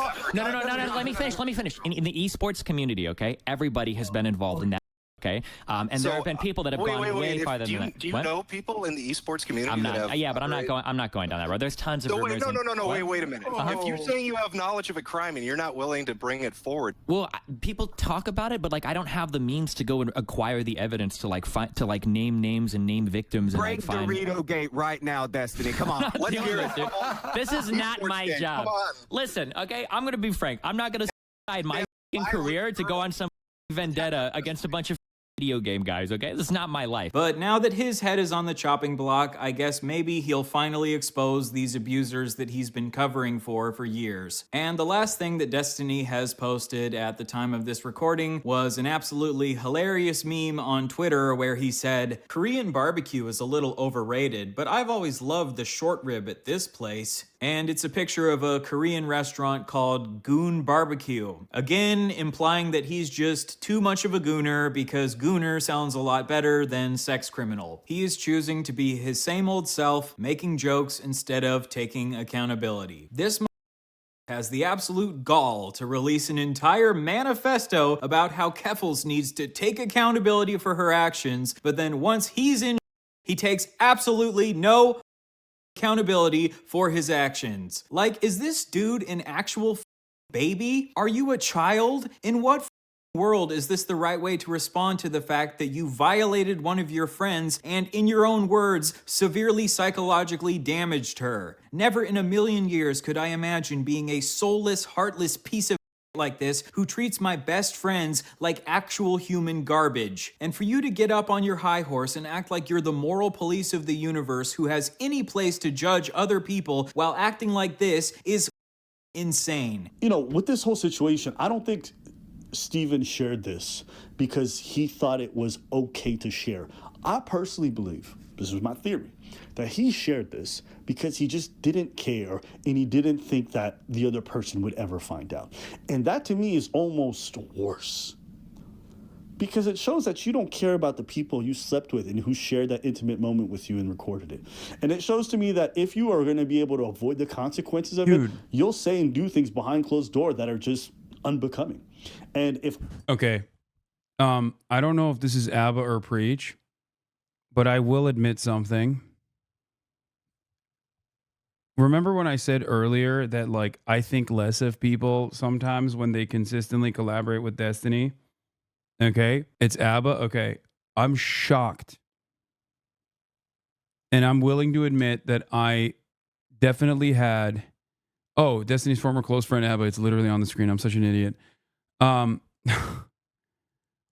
will admit that Abba is seemingly a much more thoughtful person than I previously pegged him as, okay? And I think part of the reason why I felt the way that I did was because of the initial alignment that they had, both Abba and Preach, with Destiny, and also their political perspectives. We have our political disagreements, I think, especially as it pertains to trans issues. It seems like he is definitely a much more thoughtful person than I thought he was initially. I'm your friend and I see you do that to your other people that you've slept with and you call friends, then I can only imagine that even for me, I might not be safe and I can't trust you. And what Abba was the one that debated D over the Drake stuff, and after D said that weird shit about him talking to children about relationships, he came in to distance himself bit by bit. Oh. I see is another more failing where it's like when no one's watching, you're not doing the right thing. You can massage it however you want. It's a shitty thing to share a sex tape, but it's not the worst thing. What about your terrorist propaganda streams not being searchable on Google? What do you mean? Which stream is not searchable on Google? How did you find it? Or do you, what's the claim here? That I have control over Google and I'm secretly hiding my own content? This is some real Q Hassan shit. Brilliant minds, dude. What about your Houthi stream? What about my Houthi stream? You mean this one? Let's see. Tim Houthi. Interviewing Yemeni Timothy Chalamet. You mean this stream? I'm trying to interview the... Look how easy it was to find it. Do I have to explain to you how to search something properly? Please call me immediately. Please call me. It's urgent. Oh, but he wasn't a Houthi. No, if you watch the interview, you'll find out that he was not. Irub. Please call me. It's urgent. Our behavior, okay? It just is. Call it a spade. It's garbage behavior. Don't mush it over because you like your favorite streamer. Don't mush it over because you think he's important politically. It's garbage behavior. Right before uploading this video, another woman named Stasia just came out with allegations that Destiny shared explicit material of her without her consent. And a woman named Denims just came out with an allegation that Destiny had recorded her without her knowledge. This recording was non-sexual, but apparently it's illegal to record people without their knowledge in that state. Destiny chose to ignore Stasia's allegations for some reason, but in response to Denim's allegations, he sent messages to his public chat threatening to leak the recordings of her in an attempt to silence her, showing that he is still engaging in the exact same behavior as always. So now we have 4 different women who Destiny allegedly shared nudes of without their consent, 1 woman that Destiny sexually assaulted, 1 woman who felt pressured into sending Destiny feet pics, 1 woman who Destiny... You're being stalked by L3LT's Reddit, just so you know that Kate individuals from there. I think ultimately the foot soldiers are not as vicious as the DDG community is. So it's okay. It's usually people like Kate who don't necessarily fully comprehend what they're advocating for. Like they can't even like put together a coherent political perspective. They don't really know what they're angry about. They're just kind of trying to be helpful to what they perceive as Ethan's cause. Nope, they're definitely losing their grip on reality, but they're ultimately toothless. Yeah. Allegedly recorded sexually without her knowledge, 2 men on Grindr who Destiny allegedly recorded sexually without their knowledge, and 1 woman who was recorded non-sexually without her knowledge, for a grand total of 10 different victims that we know of so far. And this is of course not including the 15-year-old girl that Destiny shared bikini pictures of, or the 8-year-old boy whose Destiny stared at. When will Destiny's community, DGG, wake up and realize that Destiny is just not a good person? I know that I said that I wouldn't focus on my personal beef with Destiny in this video, but I wanted to just point out one thing. I found it really funny that in his Vosh manifesto, he cries about how people online have attacked him for identifying as non-binary in the past. Many have attacked me in the past for identifying as a non-binary. I no longer identify this way, even though I've considered different sexual or gender identities and discussed it at length at various points in my stream. Destiny and his community have been harassing me for years about identifying as non-binary. He said that he doesn't think my identity is real, and he tweeted that I'm faking being trans for clout, and I've had a bunch of his fans come and make fun of me. Yeah, famously, you get so much clout when you come out as trans. Like, famously. That's like the #1 way to get clout. Everybody's always doing it. What an insane statement, dude. This is just like 90s level homophobia. Me anytime that I post about being non-binary, which made me feel like I had to go back into the closet at one point. But when people attack Destiny for being non-binary, many have attacked me in the past for... It's crazy because Destiny's community also actively will portray me as a transphobe, which is really funny. And, you know, I guess some people get duped by that too, but not really as much. For identifying as a non-binary. It really hurts his feelings. This is just another example of Destiny being a hypocritical little who cries when people are mean to him and then turns around and does that exact same shit to other people. If you want to be an asshole to non-binary people, be an asshole to non-binary people. But then don't be a weaselly little bitch who turns around and cries when people are an asshole to you about being non-binary. Destiny is the perfect example of rules for thee, but not for me. He says Bob 7 should have his life destroyed for sharing nudes without consent. I'm not running around screen sharing people's nudes. Then he shares nudes without consent. He criticizes Keffals for being a bully while he's the biggest bully on the internet. He cries about how people on the internet have doxed him, and then he turns around and doxes a woman who he is secretly in an active sexual... Also, unearthed the article that doxed me and basically did it before Fox News got a hold of it too. You know, before I could even move into this house that I got for myself and my family.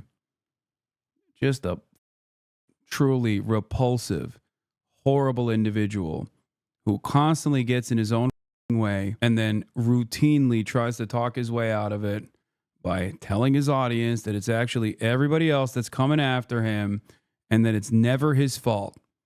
You know?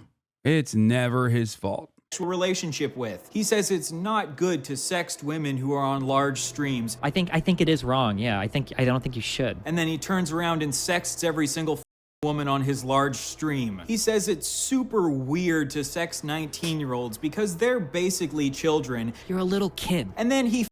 By the way, this like very obvious inconsistency or hypocrisy or I guess backtracking, whatever you want to fucking call it, exists for virtually every issue that he's talked about. And his fan base does not ever think about this as some weird inconsistency. Sexts a 19-year-old. He says we need to hold Keffals responsible for her actions, and then he takes absolutely no responsibility for his actions. My worst crime was being too much of a gooner. If you go back and rewatch this entire video, do you agree with Destiny that his worst crime is just being too much of a gooner? Destiny, you are not too much of a gooner, you are a sex criminal. To this day, Destiny is still refusing to fully take accountability for his actions, as he has done through every single step of his career. According to Destiny, he really hates weasels. He even has a weasel emote that people spam in his chat whenever someone is trying to weasel their way out of an argument or is refusing to take accountability for their actions. Well, Destiny, I think you should get this emote tattooed on your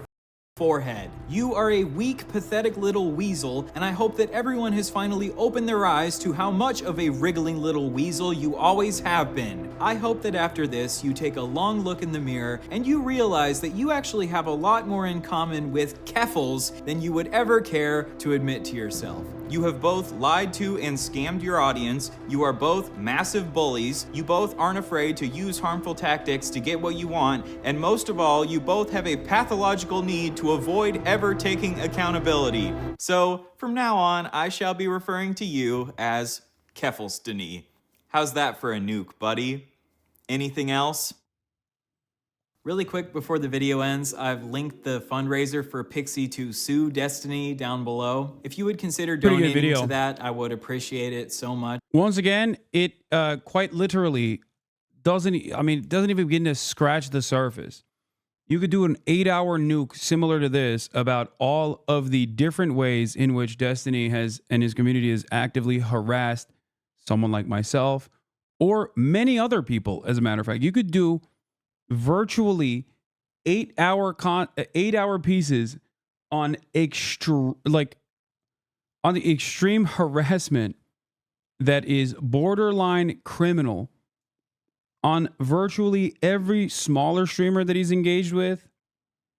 Okay, it is crazy. His community straight up harassed journalists who have interviewed you. I know, they go after everybody. It's insane. They have unlimited smoke. Okay, bro went from getting nuked by Ethan to talking about Tiny. I know, brother. You do realize that was a little bit of a dud. Too much on hypocrisy and not enough on how manipulative he is. The hypocrisy is just a consequence of him adjusting his discourse to massage a narrative. Oh, for sure.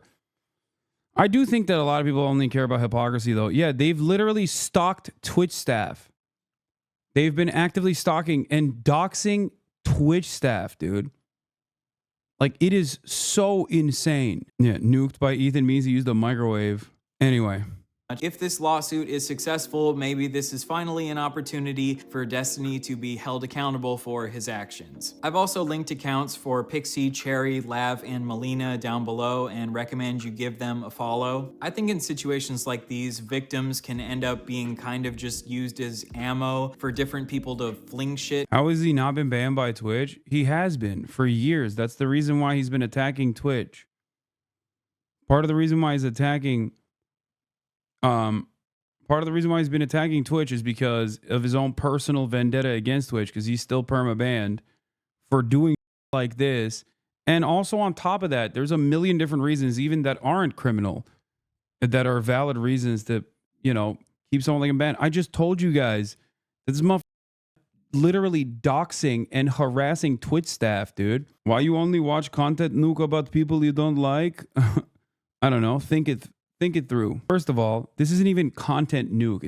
It's titled as content nuke because that's what people say online. This is just a expose on the criminal behavior of a person who has basically created havoc in the space that I've been in the streaming space that I've been in. And I've also personally targeted me for years and years.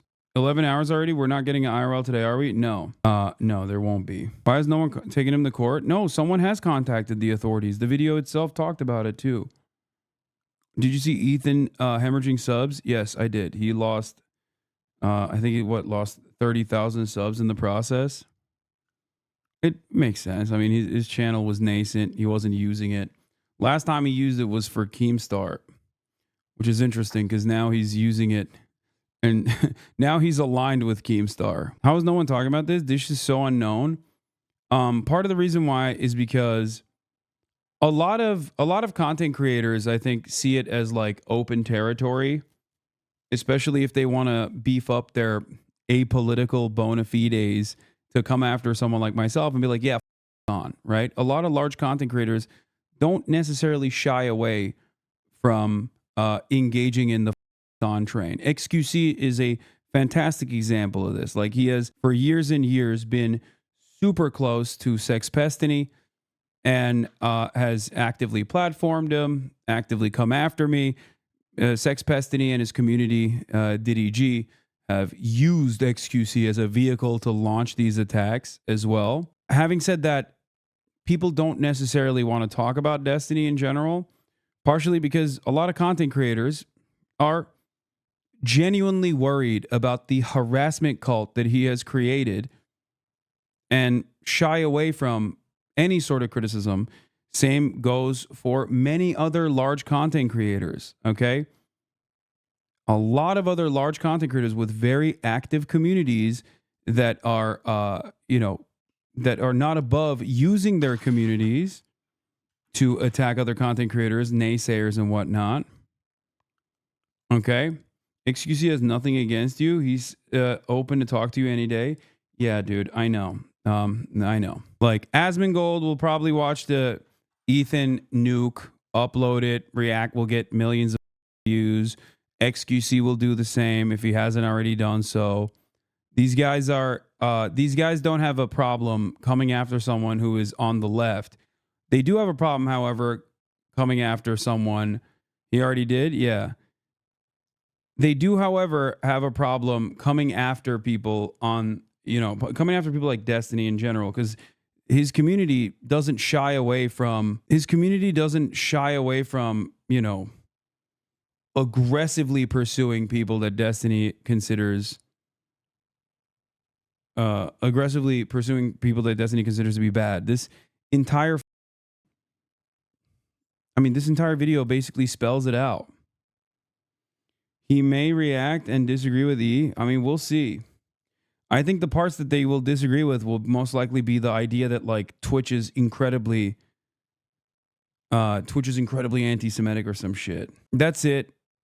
Good video overall. Shouts out to Ryan Beard for putting themselves out there like this.